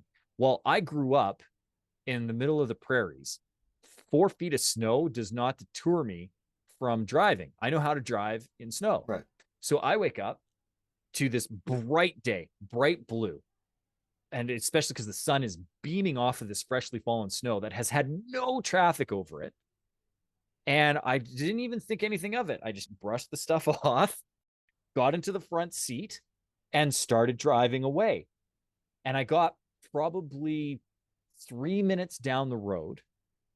And as I came around this one curve, the snow had drifted because there was this cliff down the one side. It was this valley. So there's about a 40-foot cliff on the driver's side, and this hill that goes up the passenger side. And the drift had solidified with the way that the wind had blown it. And my front passenger tire hit this drift, locked into it, and it spun the car. And as soon as it spun it towards the other side of the road. And now my car has turned 180 degrees. So I'm actually facing the right way on the other side of the road because my car has turned 180 degrees. And then it hits this side and just boosh over the guardrail, and it flips up and just, so I've done a 180-degree rotation this way, and now the car is changing on the other axis and is starting to roll 360 degrees over top of the roof. And as the car started to go, it's throwing me towards the passenger side, right? The car is going towards the passenger side, and I'm being lifted the other way because of physics towards the driver's side window. But as soon as that motion happened, instead of feeling something on my shoulder or the left side of my body, what I felt like a ratchet pull. It's funny that we talked about that earlier. Something grabbed me from between my shoulder blades, and I felt this lift, and my seatbelt snapped off, and I got pulled out of the driver's side window. And I remember being over top of my car and seeing the bottom of my car. And I don't know if you've ever seen what the bottom of a car looks like, but it's weird. It's not what you would think it would look like. I remember thinking, that's what the bottom of my car looks like. That is odd. And as I started to drift over top of my car, the car is going down this 40-foot embankment, and then the valley drifts back up, and I land in this bush that is freshly covered in snow. Best box fall I've ever done in my life. Just poofed. And the only mark, the only way that I knew that I had been in this vehicular accident was as I went through the window, one piece of the safety glass actually tore the side of my pant just slightly. I had this dime-size hole tear in my pant, and I landed in this bush, and then I had to walk up, and I had to get down this ravine and then back up this ravine in the snow, trudging up through it. And as I got to the top, this Ranger plow was coming through. I could see the amber lights flashing, and I kind of waved him down. And he's confused. He's like, why is there this person on this road? What the hell are you doing here? Yeah. So I get into the thing. They take me to the ranger station. As soon as I get to the ranger station and explain what happens, they're like, oh. And then they put me on this gurney, and they put the foam collar on my neck, and then they rushed me off to the nearest hospital, which, by the way, was 50 minutes back the wrong way from the way that I was traveling. And everybody kept asking, how did you get out? I actually got a ticket for not wearing a seatbelt from the officer who had to go and correct. So I got charged for failure to keep right because I'd gone off the other side of the road and not wearing a seatbelt. And I remember laughing. I told him I was wearing my seatbelt. He's like, you couldn't have been wearing your seatbelt because you ended up outside of the car. I said, something clicked my seatbelt and pulled me out. And you can see it in my statement. So when they took my statement at the RCMP station, it's clear as day. I say I can't remember if it's somebody or something, but I said something pulled me out. And to this day, I know who pulled me out. It was my dad. Yeah. He had to have. And here's the worst part of it, or best part of it, Tristan. They had to extricate my vehicle from this ravine. Because did it burst into flames, or just you hear a loud crash when it... It didn't burst into flames. No, that's a large Hollywood trope. It did not burst into flames. But it was lying roof down in the bottom of this ravine. The bottom of the ravine was a frozen creek with a lot of boulders. And the hood of my car landed on top of this large 4 to 5 foot boulder. and the impact of it compressed the hood, or sorry, the roof of the car. And where the tip of the boulder, the impact of it was right on the headrest of the Would have driver's killed seat. you And it pushed instantly. the driver's seat 4 inches through the floorboard of the car. So when we went to go get my stuff from the car, the hood was crunched down right where the driver's seat is, and the driver's seat was actually almost touching the ground through the floorboard because it had driven it so hard through. And if my head had been there, you and I would not be having this conversation. And I mean, I've. Can we just shake this off? I love how you're casually telling it, but like for me, you're walking on a tightrope above a 40-foot fall, and I feel it the minute, the second by second. I mean, the entire time that was happening, I got in a car accident, hydroplaned. Funny you mentioned the airbag. I don't know why I would think airbags would be soft, but yeah, when I hit that airbag, They're hard. it's like I got punched in the face by like a tarp. Just got smashed. Yeah. And when that was happening, because I hydroplaned, the crappy thing was I couldn't stop. It was like what 2-3 seconds, but it felt longer. And my brain was like, there's no really way you can prepare for this, but this is gonna hurt. And then there it went. When all that stuff was happening, did anything slow down, or was your mind ever thinking, oh my God, am I gonna make it? Did that ever happen while all the shenanigans was going on? Honestly, it was, yeah, no, time stood still. It was like that scene from Frozen 2 when she makes all of the snowflakes freeze. Because I could see, I remember details were hyper realistic in that moment. I remember seeing the crystalline shine of the snow. When you're in the Rockies, they get what's called champagne powder. And so it's super cold. So it's not a Mm-hmm. heavy wet snow. It's this really puffy snow. So as I've drifted over this embankment, all that snow kind of went and kind of like a dandelion fuzz when you go. I had this that I remember distinctly seeing the tires spinning, seeing the undercarriage of the vehicle. I remember the sparkle, sparkle, sparkle of the snow. And I remember that was my focus. I didn't know where I was going. I could feel this pull, this force on the back of my, right in between my shoulder blades, like almost like somebody picking up a cat from the scruff of their neck.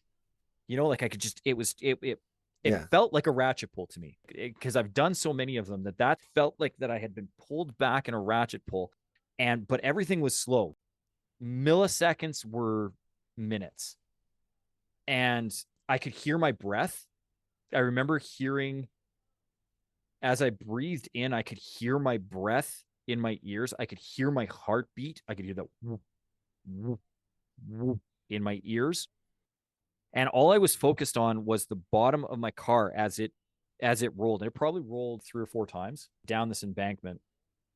And I remember landing in the bush, but I don't remember turning or rotating. And it was this perfect snow angel, just kind of into the bush. And I remember sliding out of it. Like, because I pooped in and then I just did. And I remember being really irritated because I didn't have the right shoes to walk in the snow. Like, man. And like the snow was getting into I think I had Van skate shoes, and just being irritated, with myself. Because at that point, I'm like, oh, you should have known better, Tyler. Should have dressed for the weather. What weather? Yeah. You left Vancouver in April. It was bright in springtime, and there was cherry blossoms down your street when you left. How did you know you were going to get into a blizzard? And having lived in Vancouver for the last 3 years, do you even have clothes for winter? No. But not even that. It's just the fact that, again, inches to death, you escape, and that's the highlight you're focusing on. Yeah. Man, I'll say praise God. I am glad that we're having this conversation, and that's insane. That. Well, and even the fact that plow was coming through right then, because the road was closed. That road didn't open up again for another 2 or 3 hours, and it was cold. And all of everything that I had was in the car. I didn't have a jacket on. Holy shit. I didn't even. Yeah. Oh my God. Okay. Right. So to see those amber lights come through right at that time, Otherwise, I would have probably froze to death. So everything needed to happen exactly right for me to be here. Precisely. And you don't, that there's, if that isn't evidence of grace and a higher power and divinity within my life, let alone anybody else's, I don't know if you can get proof beyond that.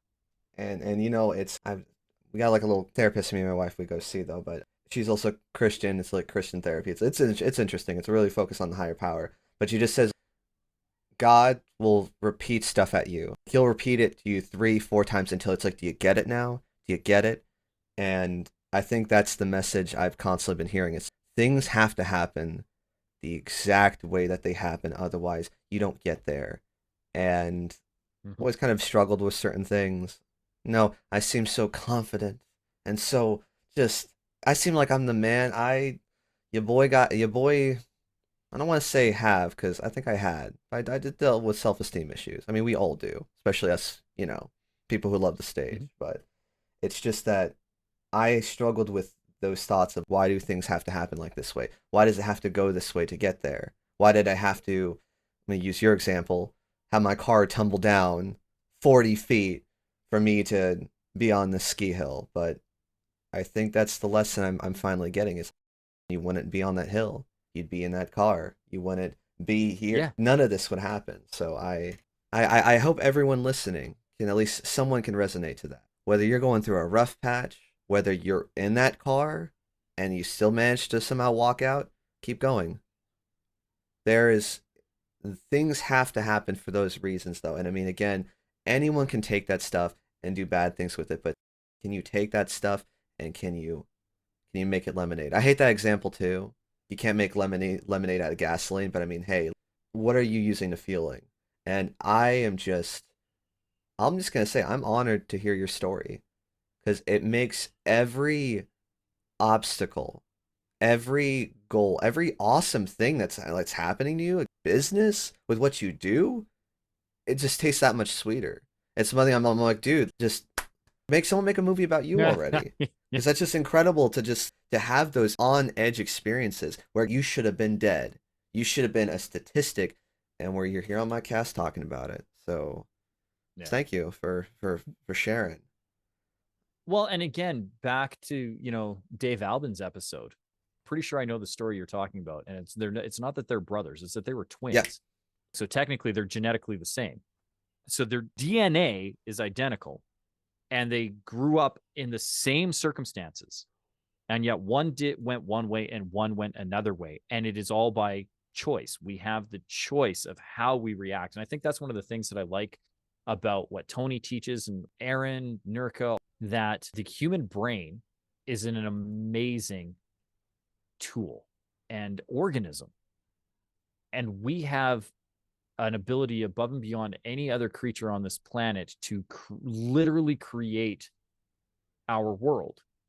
We are, in some aspects, an incredibly invasive species, the way that we terraform and change the planet to meet our needs. And that all comes from our ability to see things beyond. And so things will always happen, but it is a physics truth that for every action there is an equal and opposite reaction, and I'm guilty of it. There's times where I take the one path and not the other, right? I was officiating a wedding for friends of mine in Cancun, and they are of the lifestyle.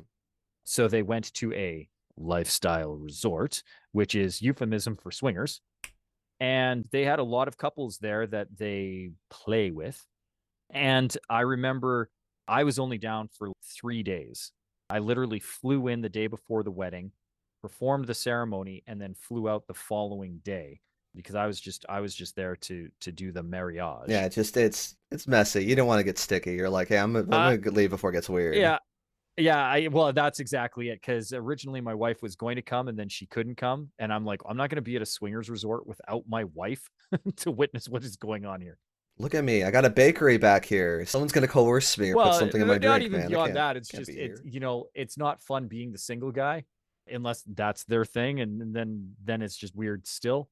So Yeah. I was there, but my friends are Adonises, absolute Adonises. He owns a gym. All of his friends that were down there take Okay. very good care of themselves. And I'm not a slouch. Like, I'm pretty physically fit. I goaltend 4 days a week. I'm Mm. very active, and I goaltend throughout the year. So it doesn't matter that it's summer and not a lot of people are playing ice hockey. I'm still playing ice hockey. When I'm not goaltending, I'm Okay, I wasn't cycling. sure if it was soccer or Yeah. hockey. And I Okay, all do, right. I still run a lot. Then, my daughter's incredibly active. I still dance. So I'm in pretty good shape. And 95% of the time I look at myself and I go, good job, Mr. Foley. You're looking Still good. got it. Well, I was down at this wedding. I remember bumping into one of the groomsmen at the Hmm. bar, and he was chiseled granite. He wasn't even marble, literally rock hard. And I remember just bumping past him and thinking I hit a statue. Like, the guy was just, and all of them were like that. They looked like American Gladiators. And I remember feeling like one of the competitors on American Gladiator, where you're like, I don't think I'm gonna get through Powerball. Exactly. This guy with the giant mallet's gonna kick my ass. And and too, growing up in the industry, you can't. There's times where I've had the self-doubt creep in, but I always remember that my path is my path. I can't be doing something someone else's way, because that's their path. And as long as I can remember to get back to my path, it tends to make those moments of self-doubt, or even comparative or jealousy, slip really, really quickly. It's actually one of the reasons why my wife said she married me, was because she'd been in a lot of relationships that had a lot of jealousy ingrained within Mm. them. And I was the first person she dated that wasn't super jealous. And she's like, how can that be? And I'm like, because you're never gonna find a man better than me, Heyo. babe. Yeah. And I'm willing to take the Pepsi challenge on that. There you go. The Foley Cola challenge, so to speak. The Foley There you Cola. go. I pause. This is getting edited out, or maybe it's not, because that's part of my humor. Sometimes I keep stuff I should edit out in, whatever. We actually are over our time. This has been incredible. Thank you for this. Just hearing your story. I know I already said this before, but I mean, dude, I haven't even like I got bits and pieces, and now I'm getting even more bits and pieces. I feel like there's probably bits and pieces missing. As I think I even on your profile, wasn't there like you got in like an accident when you were 17, left you paralyzed? No, Yeah, I had a medical incident that left me yeah, paralyzed for a year. Left side of my body was completely never even paralyzed. touched that. There's just so many just delicious little tidbit stories that we could get into though, and it's I guess I'm kind of checking in with you. How are you doing, and how much time do you have? Probably, well, you only have 34 minutes because you have another podcast coming up. 2 o'clock. Technically, I have an hour 30. I'm doing good. I think my daughter at crashed. She was a little sleepy, so I'm sure we can do at least another 20-25 Smart. minutes. But Okay. then I promised I'd So, take her to the park. So well, this is kind of where I'm checking. This episode's been great. I think we kind of went through a good bit, and I'm kind of been playing around with this idea. Someone suggested it, and I was thinking about it, about making my episodes smaller and breaking them up into parts, though. And I mean, if anything, I don't think I'd break this one up. I think this would just be its own standalone episode. Maybe thinking if we could in the next 30 minutes talk about what you do now, because I that's where I want to get. It's like, okay, you got married, you're working, but then I want to hear how you kind of got into this job you are now, and kind of the whole what you do. That would be good, but I don't want to speed through that. If that needs to be a whole episode, I'm totally down yeah. with doing it. We can just end it here. I just want to hear like your thoughts on that. What do you Oh no, we don't have to speed through it. I mean, it's a bit of a story, but 20 minutes. 20 minutes you isn't like sure? we can get through that. Because That's no problem. all right, because there's Oh enough yeah. candy here where I can just post it and people are like, this is badass. I'm like, yeah, come for part two. We get to know what my man does. Well, we can definitely do part two. If you want to do a part two, I am more than down to do that. We can easily Heck yeah, schedule that, Tristan. That's heck that's yeah. a fun thing to do. I don't know. And then if you have time at the end, I always ask for professional tips just because again, I'm fairly new at this and I'm still trying to get my story out, get my, what I can, my hey, you've been around the block a minute though, any not shortcuts to the top, but maybe cliffs I can avoid falling over, that kind of stuff. Well, to be honest, I think you avoided the first pitfall, and that was trying to stick to your questions and I notes. know, right? I mean, we Um, inadvertently answered a one, lot of them. We answered quite a bit. but that's exactly it. I think if you go back and you look, we would have answered a lot of them. But I know so many. I mean, this is almost my 400th podcast that I've done in the Wow. last 18 months, and the the number of shows I've been on where somebody gets so myopic and stuck on getting their question in that they don't actually listen to what the guest is Exactly. saying. It's a conversation, bitch. It's not an interview. Like, come on, It man. is. So honestly, I have nothing but praise for you. My other question is, do you do the video with the audio, or do you just do Audio audio for only? now, because I mean, no one can see this, and I think I'm gonna keep it in here because I'm funny.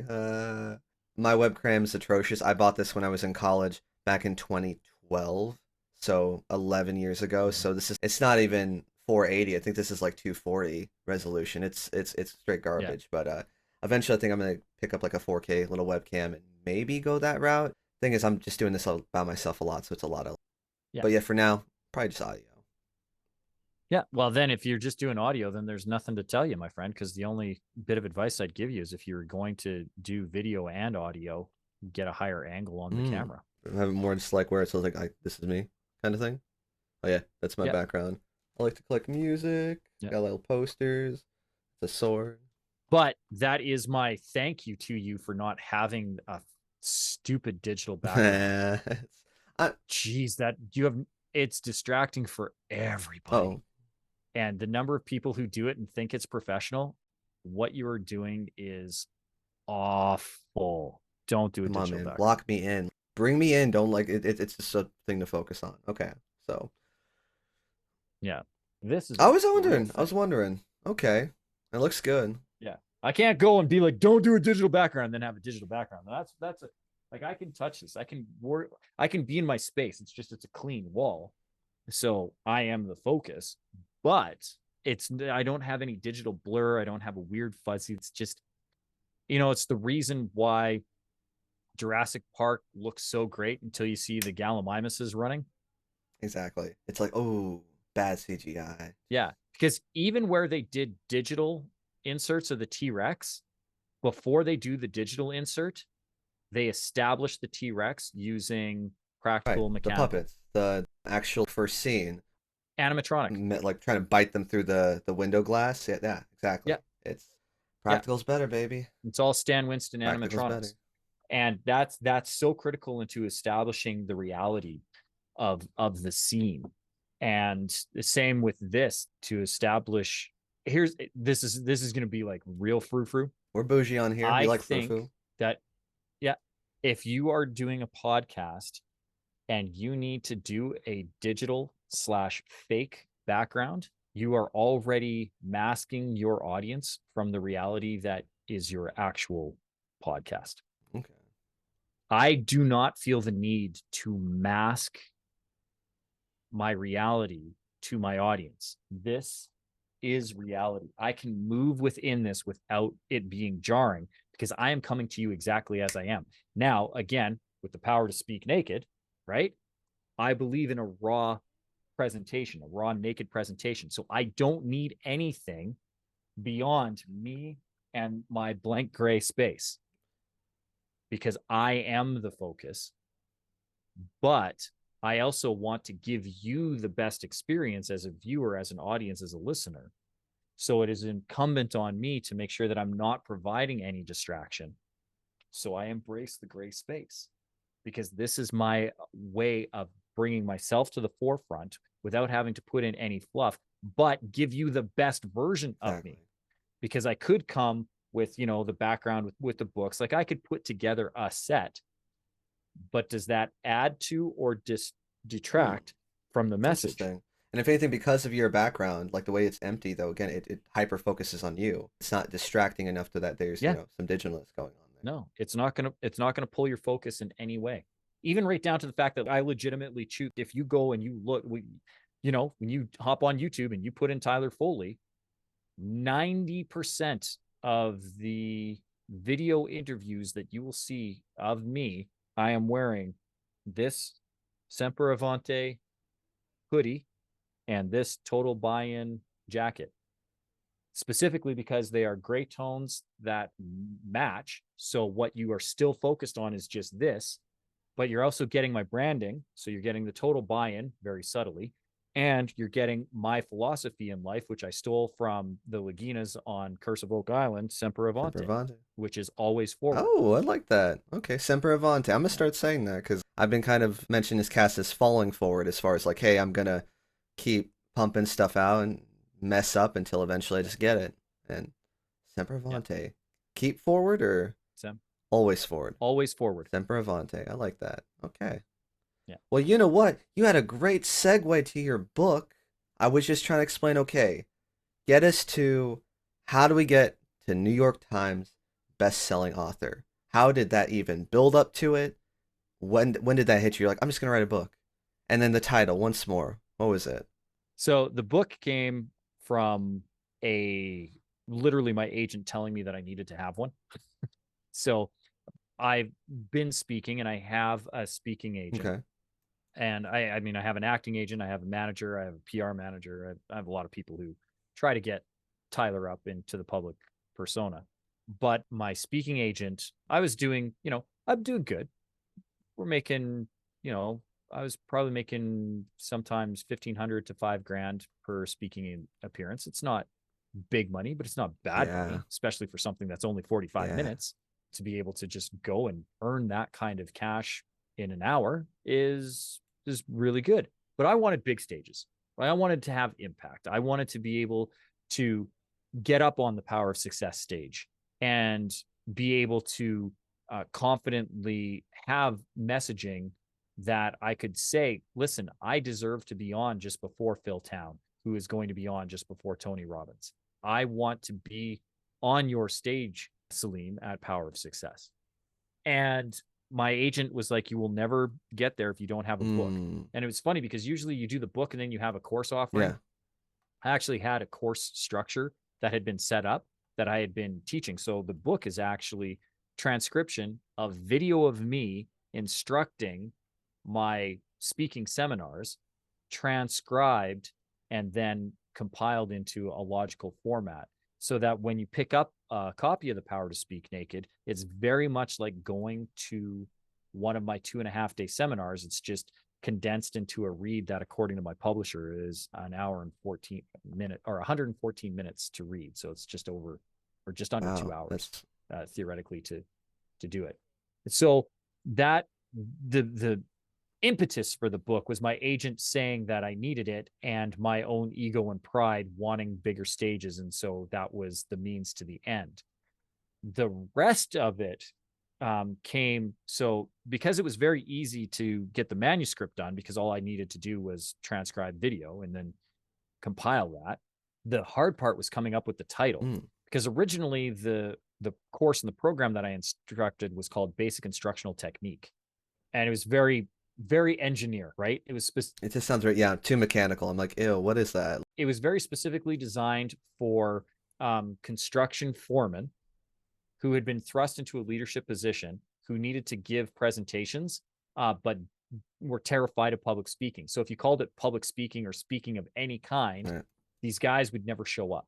Right.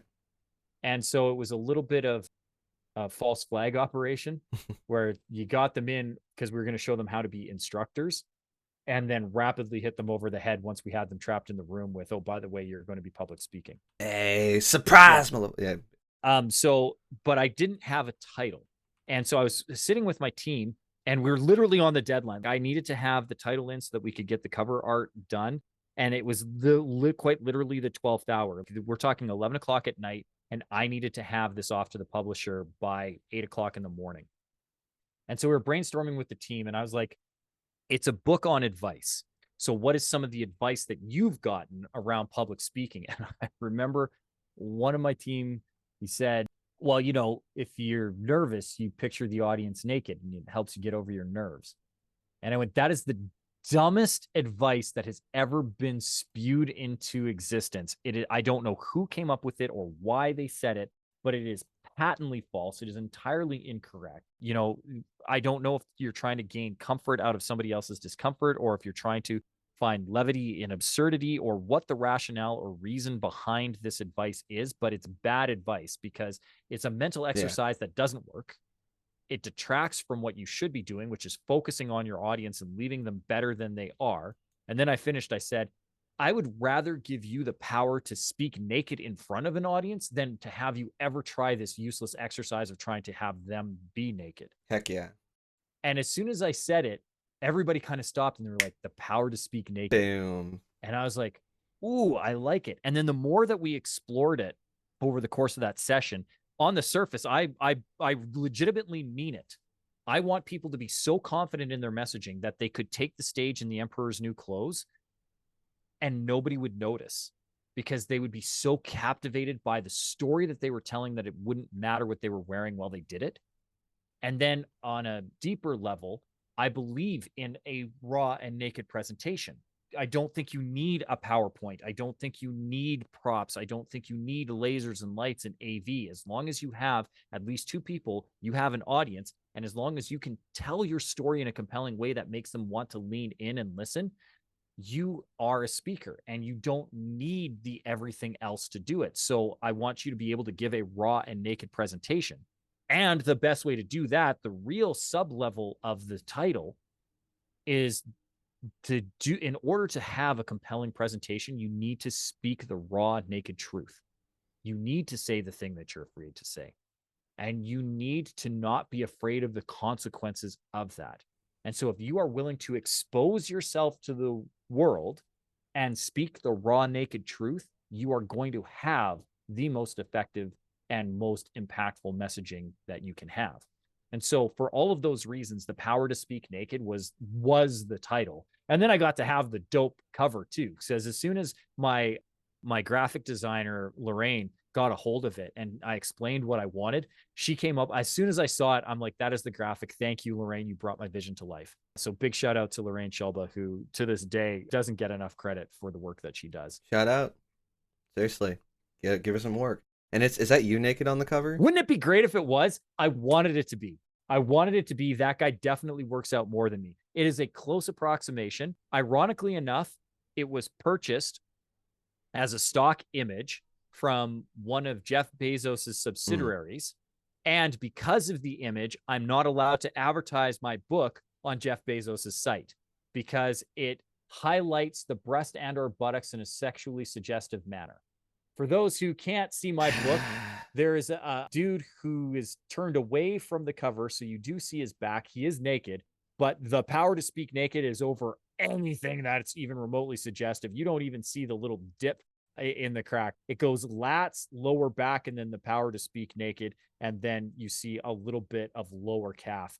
And you don't even see his hands. You don't even see his hands. I know there's absolutely nothing suggestive about that, but Jeff and his AI bots do not like the cover, and therefore I can't advertise my book on his site. And despite that, it still became a #1 bestseller. Not New York Times yet, though. I do need to correct you. It is not a New York Times bestseller yet, but I'm working on that. It will happen. It will likely happen in the next 15 months. I will hit the New York Times bestseller list. I'm right now, my next goal is the Wall Street Journal. I want to get the Wall Street Journal #1 bestseller, but it has been an Amazon bestseller multiple times, despite the fact that Jeff won't let me advertise on his site. Jerk. Frick, another reason to hate the rich, man. Frickin' billionaires just keeping a brother down. But hey, at least he gets to fly to space in a phallic-shaped rocket. So there you go. He can jerk himself off in there and be like, I'm so rich. I'm so amazing. But classism aside, I'm putting out in the universe that you will be a New York Times bestseller. And especially with your raw energy, your vulnerable energy, though, shoot. I'm mildly interested at least taking your course, at least making myself an even better storyteller. I mean, I didn't think that was possible. Well, and the fun thing about it is, again, I approach my courses and my seminars from a coaching standpoint. It's kind of the same way that Tony Robbins isn't telling you something you don't already inherently know to be true in your soul. He's just exposing the light to it. Everybody's a good storyteller.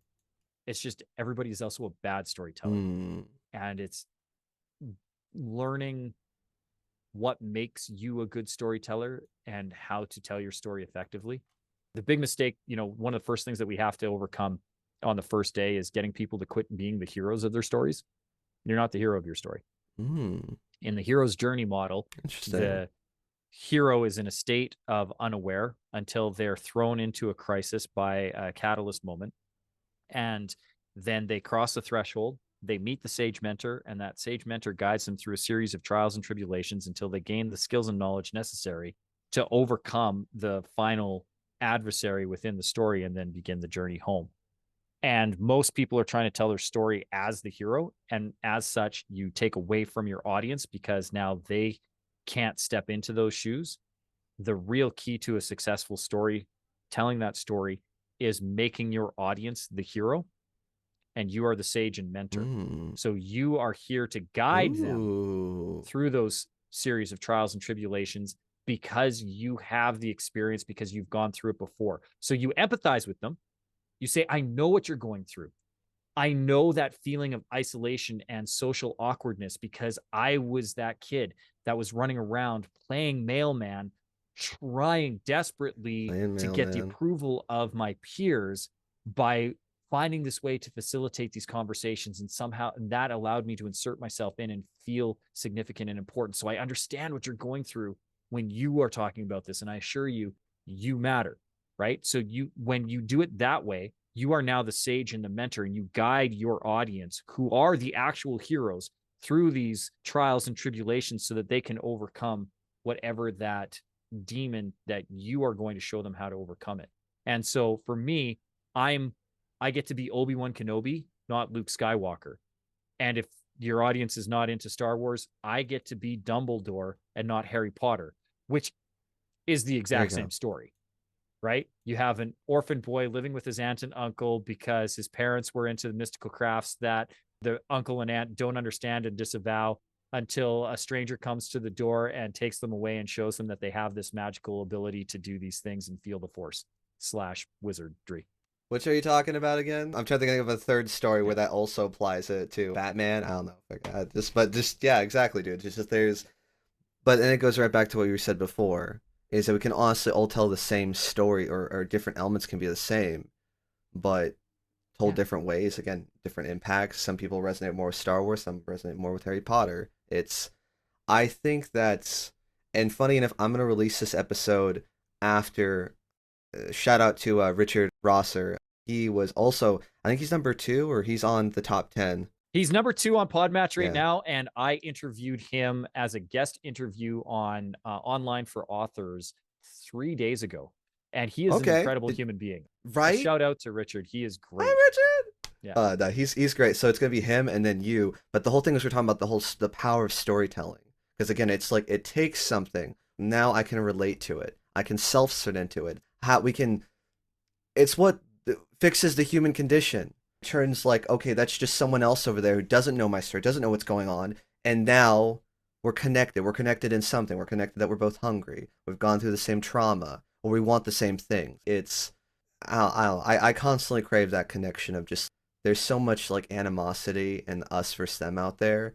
Hush that out and just know, now we're together, and you just feel it. Like it just, I don't know, when you can capture that, it's just chef's kiss. It's amazing. Well, and Richard's got a great book too on unleashing creativity through the power of AI.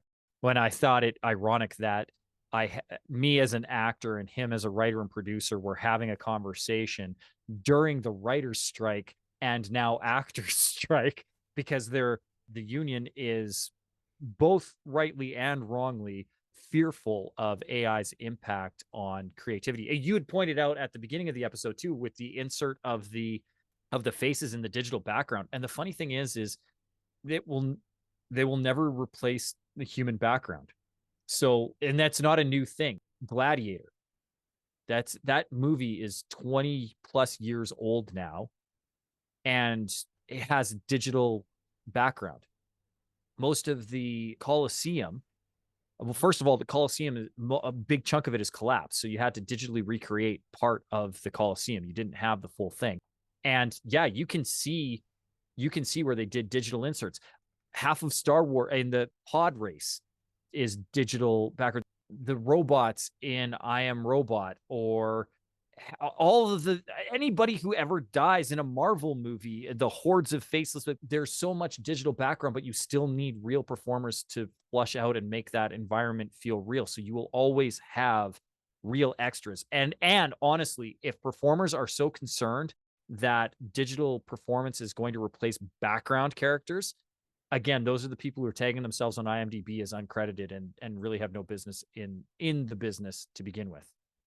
Yes, doing extra work is a great way to augment your income and generate revenue in between gigs. But if your whole sole focus is I'm going to be replaced as an extra, you're a performer. Find better performance, and AI will never. I like that. Like, you're replace. limiting yourself. You're just, again, you're like, I'm only going to be able to do this. It's like, no, rise above that. Go Rise for above lead stuff instead of just, oh, I just want to be the guy that's having a fake conversation at this diner. AI will never replace stage performance. Ever. So let's get focused. Let's grow the theater. If we're having a hard time selling cinema, we'll push away from cinema. Let's get back to live performance, because we've had that for 500 years. We've only had cinema for the last 100. And live performance will always have a place in society. So for me, it was a really interesting conversation with them, because I recognize what I feel to be the reality. And that is, this AI tool is this beautiful way to augment creativity and actually enhance the writer's process, make it easier for them. Because I don't know if anybody's actually tried to write a book with Chat GPT, but it will only do about 2,000 to 3,000 words. Typical book is 20, 30, 40, 50, 60,000 words. The amount of prompting and think, you just can't do it. And Chat GPT doesn't understand script structure. So you could use Chat GPT to come up with a really good pitch meeting. And I don't know if you've ever watched those pitch meetings with Ryan George, another hilarious Canadian. Go watch them if you haven't. Pitch meetings with Ryan George. They are hilarious. Okay. So you may be able to come up with a good story draft idea, like an outline. Hey, I love this guy. Oh, yeah. You know him. It's great. Right? He's Canadian? Because he plays the producer and the writer. So you got a story for me? Yes, sir, I do. And it's just, super easy. Barely an inconvenience. Exactly. I love Ryan George. I think he's hilarious. Anyway, but you could use AI to come up with some creative ideas, or retell stories, right? So let's retell Hamlet and call it The Lion King. There you go.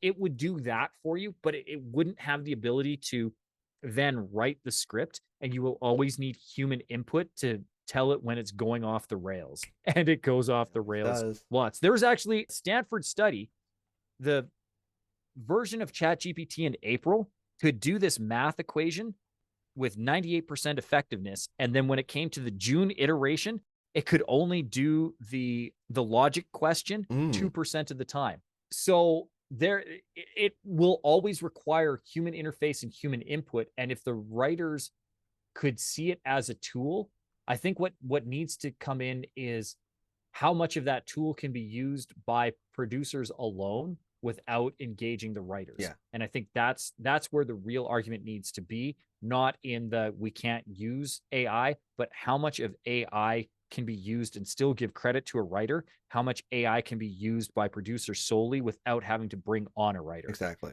And I think if they actually looked at the reality, there are multiple people who would back me up on this statement, including Richard, that we're really there. We're not at a point where we need to be worried. Maybe 10 or 15 years down the road. So we want to get that language in place in collective bargaining agreements ahead of time, so that when the technology does advance to where you might not need as much human input, that it's already established ahead of time.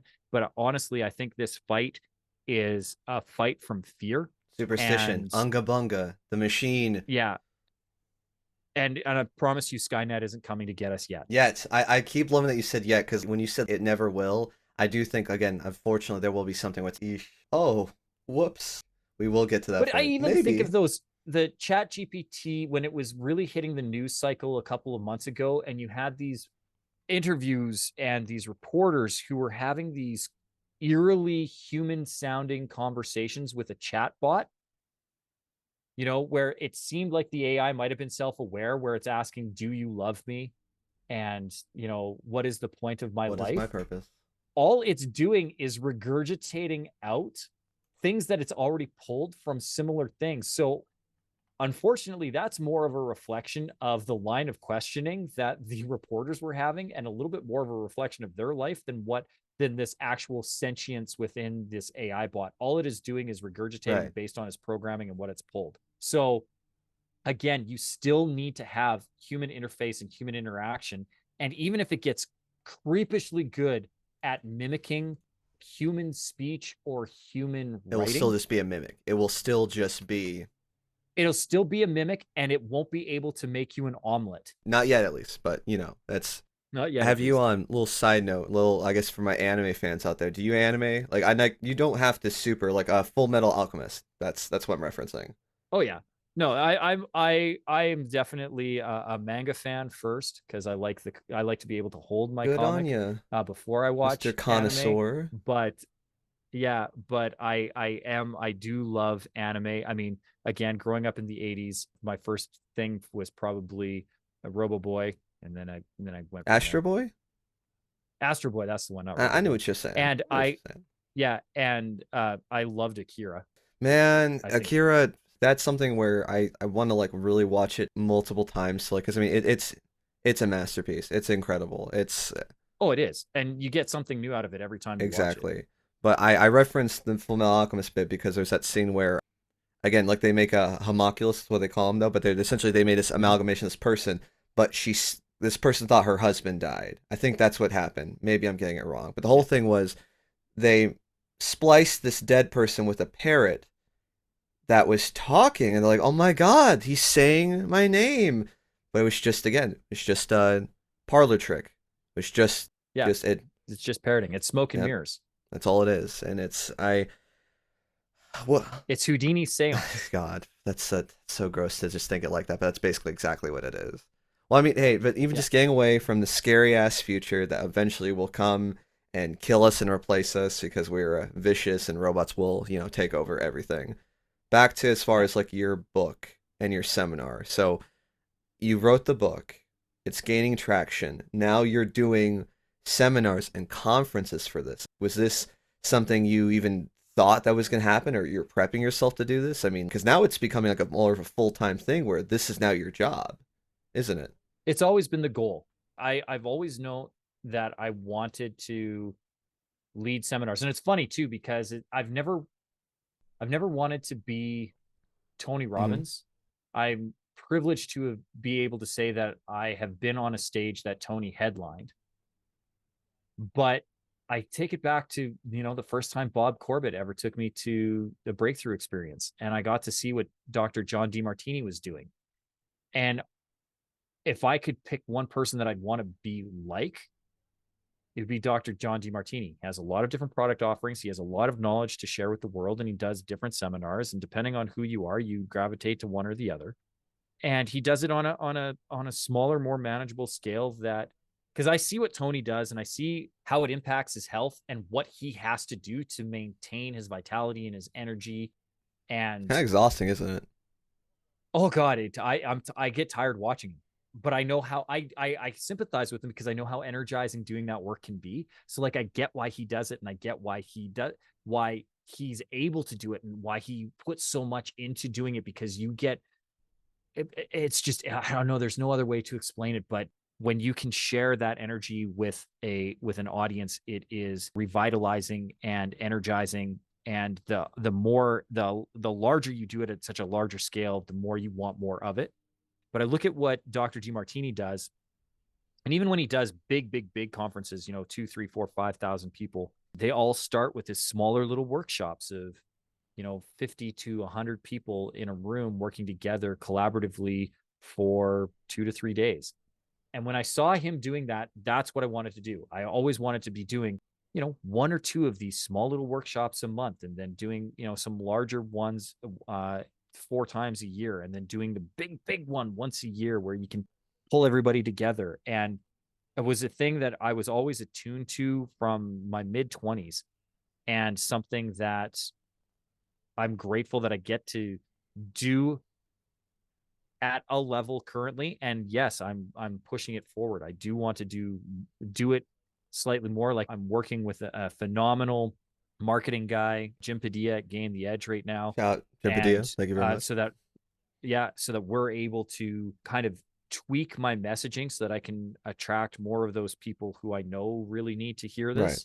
Because I'm not a marketer, and I don't understand advertising to begin with. A lot of what I've done for most of my life has been word of mouth and relational building, and people seeing that they've done the promotion for me.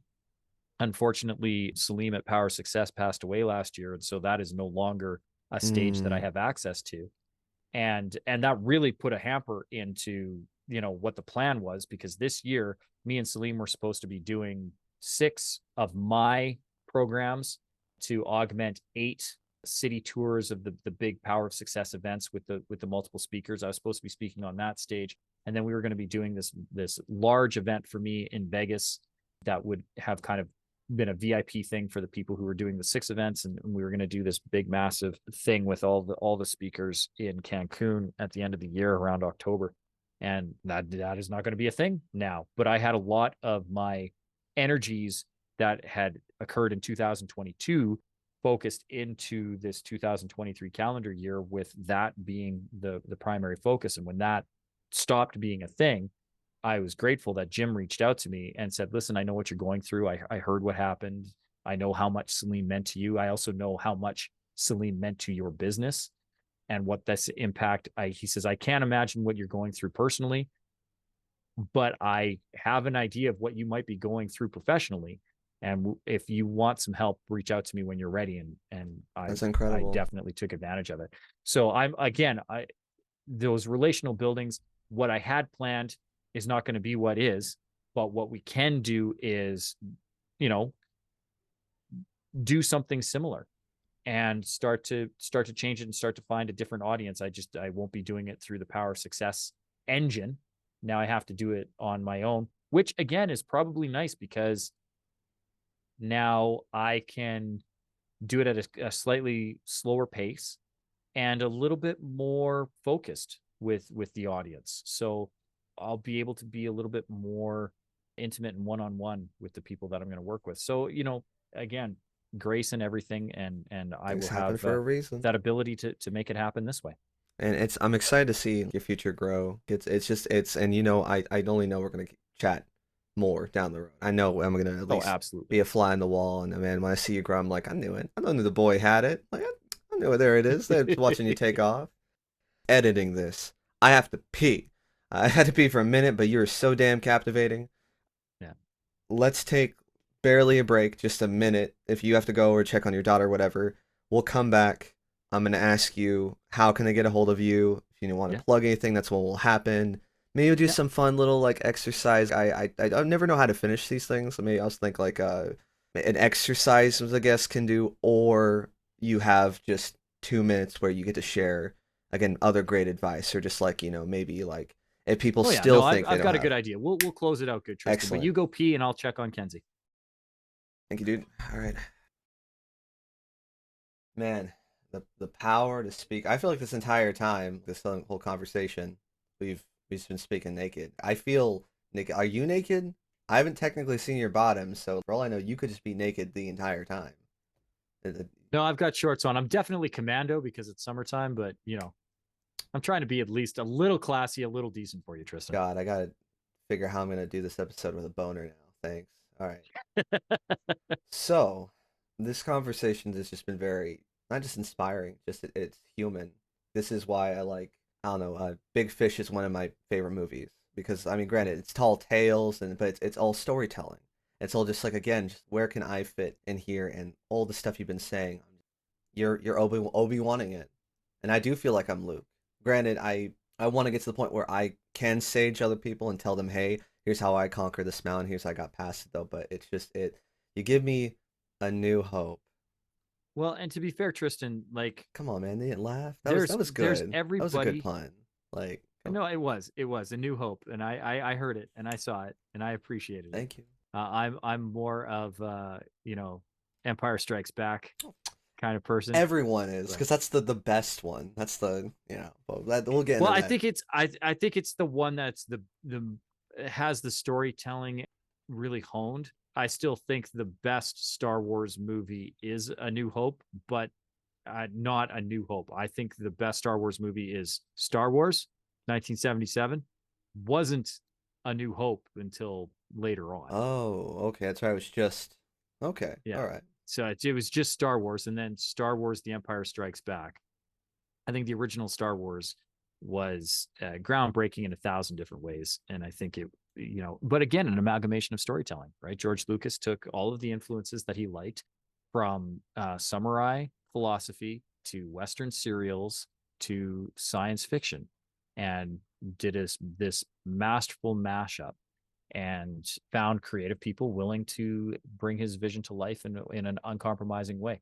So I do like the original Star Wars. I think it's the best film, but my favorite film is Empire Strikes Back. I actually don't think it's the best film out of the original trilogy, and I don't think it's the best film out of all of the Star Wars stories that have come from it. Really, but still your favorite. It's still my favorite. You can explain but I also that. like Solo, and most people hate Solo. I think it's I think it's viciously underappreciated. You know what? Okay, what did you think of? Is it The Last Jedi? The second of the new trilogy. Yeah. The Last Jedi. What'd you think of that? Be honest. I'm kind of like 50-50 on it. Okay. That's a better answer than what I was expecting. Yeah, I think it is significantly better than most of the fanboys give it credit for, and I think it's worse than most of the critics give it credit for.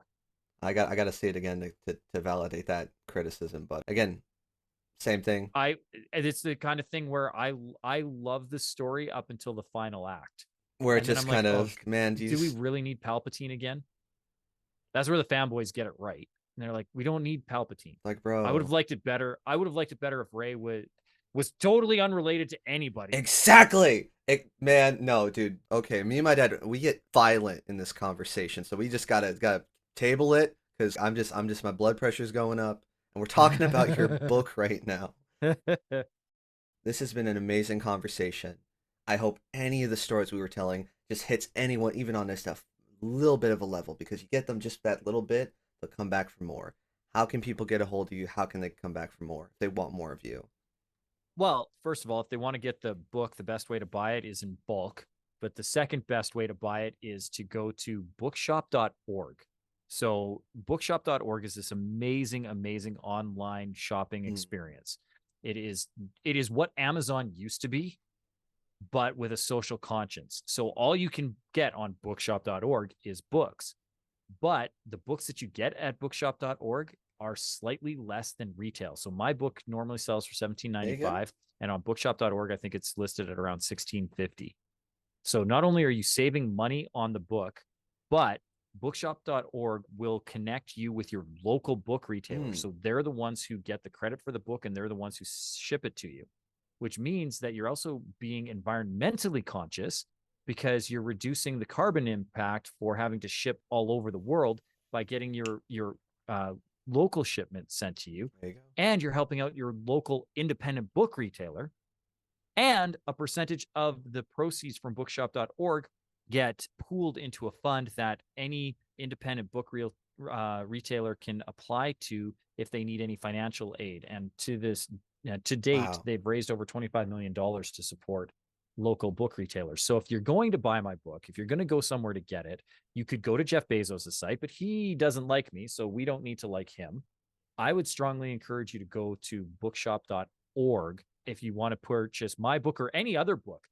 Again, you had Richard on. His book is phenomenal. And Can he get it? I just usually know he's got a website though, but it's probably on bookshop.org too. All right, there you go. Yeah, and if it's not, we're going to talk to him and find a way to do it. If you can get it through Ingram Sparks, you can get it on bookshop.org. So most of your reading material is available there, and I would strongly encourage people to be looking at that as your place for your literary purchases, at least.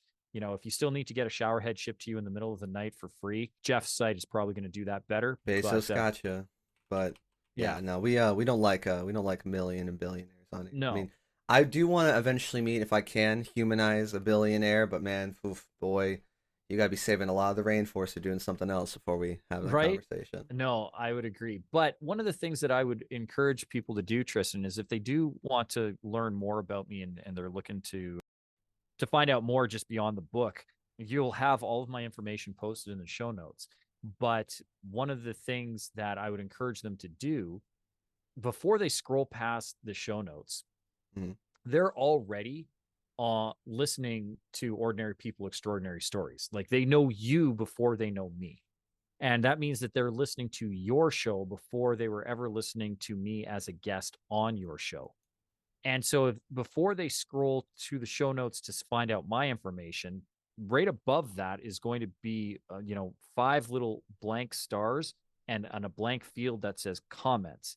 And it's not there for decoration, and it's not there to separate the graphic art of the episode from the show notes. It's there so that they can say what they like about the show and give you a 5-star review. So my humble ask of your audience right now is, if you're enjoying what Tristan is bringing to the table, if you're listening to Ordinary People, Extraordinary Stories on a regular basis, if you are a consumer of this information, if you enjoyed some of the other guests that Tristan has had on, leave a 5-star review and let him know why.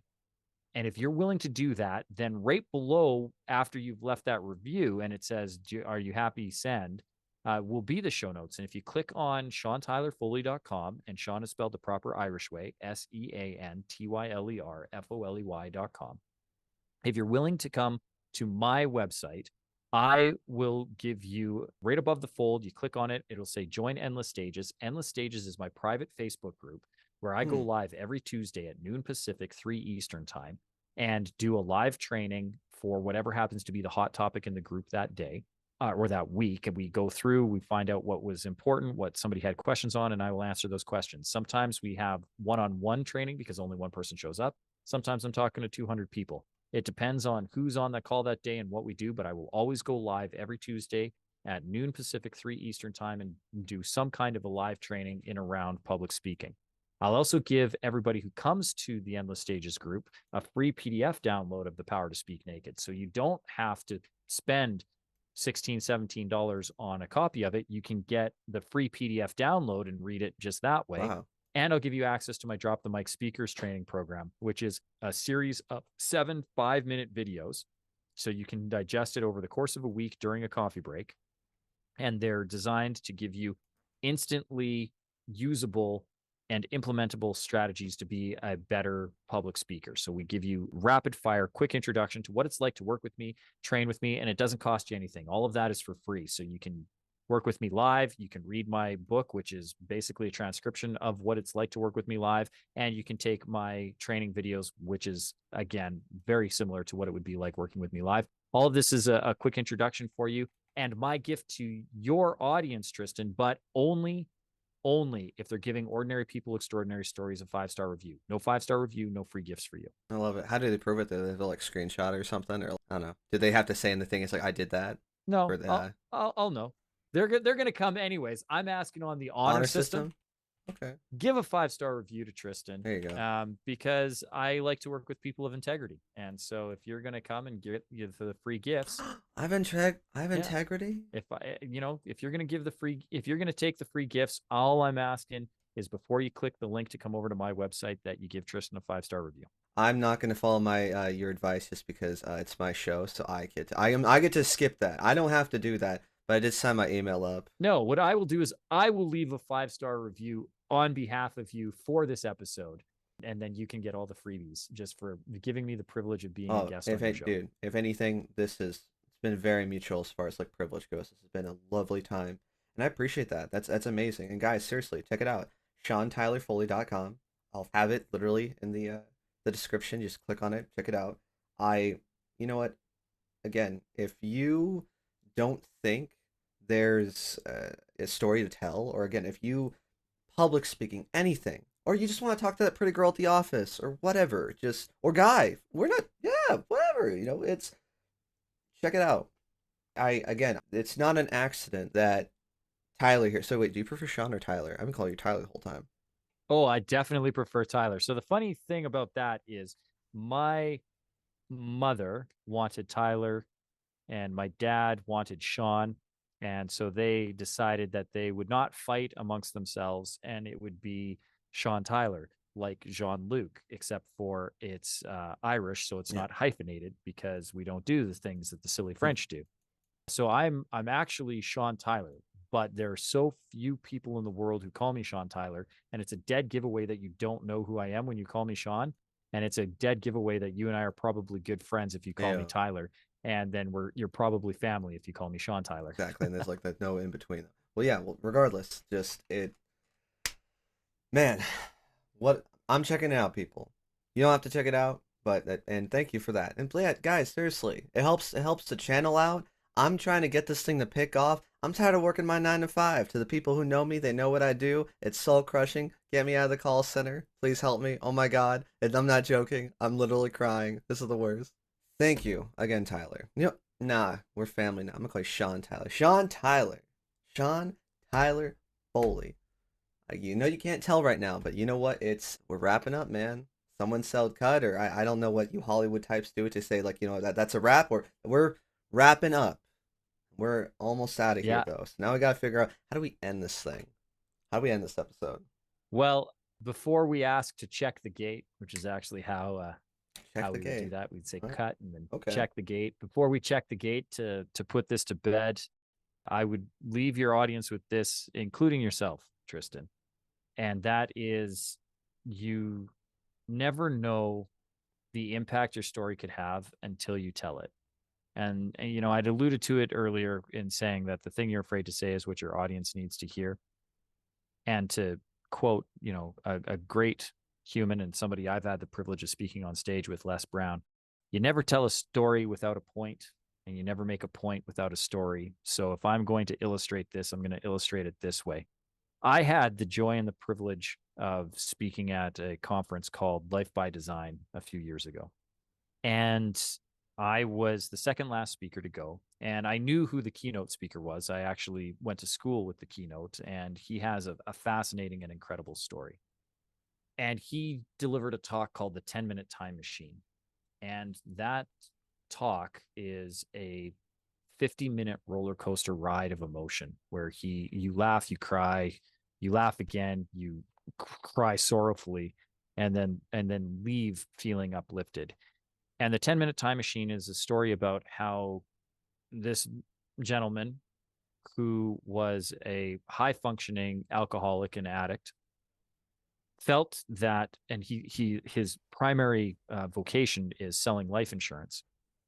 And he felt that his children, because his wife and him had separated and divorced, and he had no want to change his behaviors, and he felt that his children would be better off with their lives if he couldn't be in them. And so he was going to make that final decision. But being an insurance salesman, he also knew that he couldn't just go on off himself. He needed to do it in a way that looked accidental enough that his life insurance would pay out. And so he had spent the better part of a year on a quest to find the perfect combination of pills and alcohol that would allow him to slip this mortal coil and get his children paid out, which he felt was going to be the thing that would make their lives better. But it's so messed up. Yeah, it's common logic. So the 10-Minute Time Machine discusses the time where he got it right.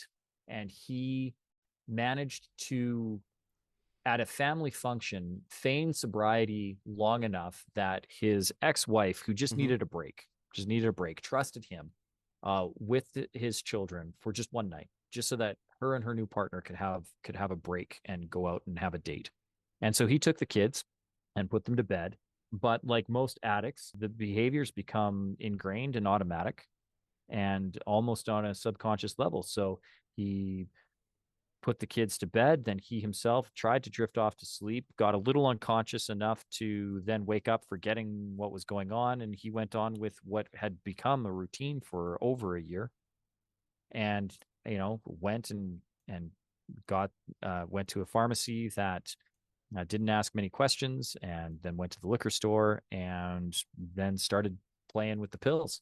About halfway through his journey, he thought something is off, and he would go in and he thought, are the kids here? And he would check and he would see the kids, and he's like, oh, I must be hallucinating, because why would the kids be here? My ex would never leave them with me. And he went through this process. And so he would take more stuff. And bottom line, he he got the combination right.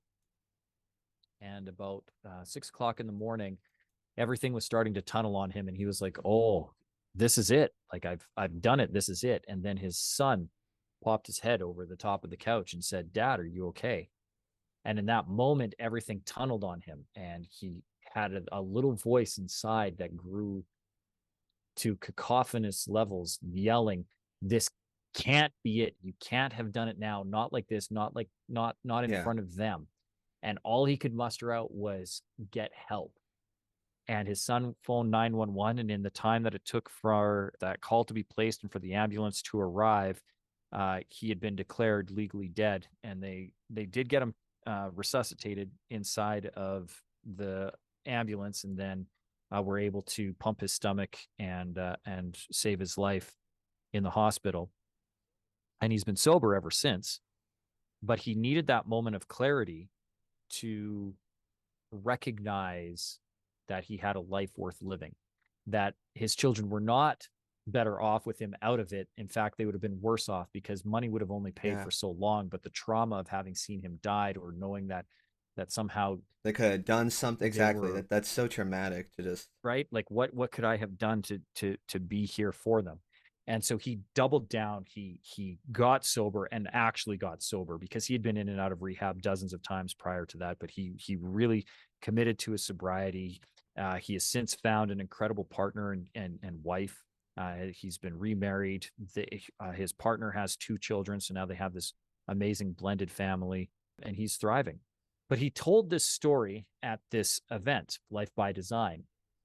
And it was a seminar very similar to Power of Success, that was designed to have multiple speakers, and it was attended and was marketed as a self-help and self-improvement seminar.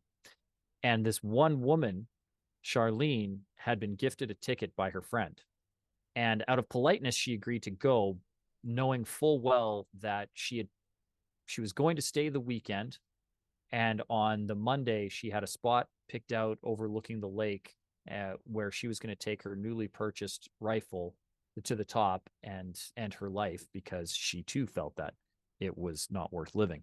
But then she heard the 10-minute time machine, and it spoke directly to her. Now, you got to remember, this was not an easy thing for him to talk about, because his vocation is life insurance. And he's talking about how he had a quest for a very long time to end his life, that it's not an easy thing for him to say or talk about. And out of respect for him, I never do use his name when I tell this story. But it took incredible bravery for him to do it. And in doing that, Charlene heard what she needed to hear. She was in an audience of 120 people, but he was speaking to just one. She was the one that needed to hear it that day. And so she reached out to the organizer that afternoon and said, "Listen, this is what I'm struggling with, and I think I need help." And between them, they found support for her. And then a year later, because it was an annual event, she reached out to the event coordinator and said, "I would really like to tell my story. Can I do that?" And she said, "Absolutely." And she said, "But you're going to have to work with Tyler to do it, because I can't have somebody raw do the performance." So I got to work with Charlene for a little bit, and Charlene stood up. It's the first time she's ever spoken in public, ever. And she said, "A year ago, I was where you are, and I was feeling this way. And this is where you can actually see the spot. If we all look out the window right now, you can see the spot that I had picked, because it was isolated enough that nobody would find me for a little bit. And my biggest hope was that I would just be thought of as disappeared, because some animals would take me away." And she tells this story, and she did just a phenomenal job. I had very little to do with the impact that had. I just helped her put some structure together. It was all Charlene, all Charlene. And then 3 people came and talked to her after that and said they were in various states of consideration within that suicidal ideology, and that they needed help.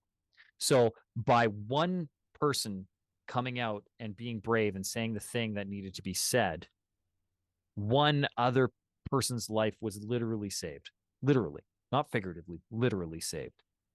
And in her being raw and vulnerable and sharing that story, 3 more people's lives were saved. And I don't know where those ripples end, because that's the only ones that I have been able to witness and track. But I know that that is a thing that will continue to pay forward for potentially generations. Because not only that, but Charlene is now alive to see her daughter graduate. Her daughter knows the story. Her daughter probably won't have that same fixation. Like these stories have impact. And that's why I say you don't know the impact that your story will have until you tell it. And it's important to find the courage to say those things that we're afraid to say, because they have real world consequences. If the 10-minute time machine hadn't been spoken in Invermere that day, at least 4 people wouldn't be living currently.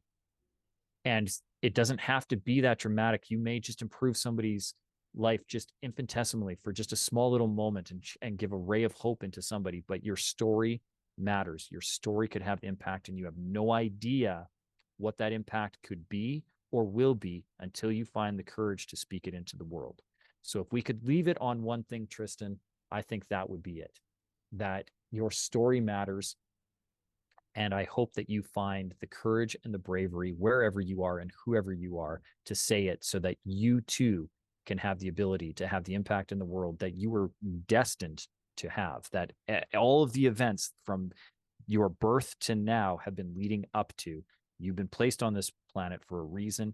Let's find that reason. Let's tell And that let's story. just let that mellow in. And I'm sorry I got a little choked up just because it's beautiful. It's amazing. It's again, you have no idea how, again, your story can just change people. Man, I'm getting really choked up. I was not expecting. Oh man, that hit me out of nowhere. Okay, but that's the thing.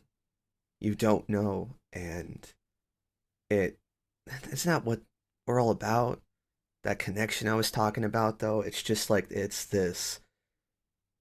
Sometimes the greatest. Again, it's sorry to bring the silver lining, but sometimes the greatest tragedies can bring us together, and we can find meaning from it. It doesn't reduce the awfulness of what happened, but I mean, again, it's the hope that it can get better, or that it can help somebody, and we can move along better as a species, as a society, as friends. So, besides just me, because I'm very much taking what you have to say, I'm killing that imposter syndrome that I have. That, oh, I don't know if anyone's gonna listen to this. I don't know if this thing has any purpose. Because if anything, besides just meeting really cool people like yourself, which, man, dude, you're freaking awesome. This is great. I had a kick-ass time. I get to have here these extraordinary stories with these ordinary people. And that is my hope, that somebody can take anything. Because it only takes us just one. It's that one ripple before next thing you know, you're like, oh my God, I'm here. I'm on my ski hill. It starts as, what, playing mailman? And now here we are. Yeah. So everybody, find your story. If you don't know it, check out Tyler's website. But more importantly, just know your story is important, whatever it is. And more importantly, I don't think your story's not over till it's over. Don't be the one to prematurely end it before it gets to the good part. I'm Tristan, and this is Tyler, and this has been another Ordinary Person with an Extraordinary Story. Thank you. Good night.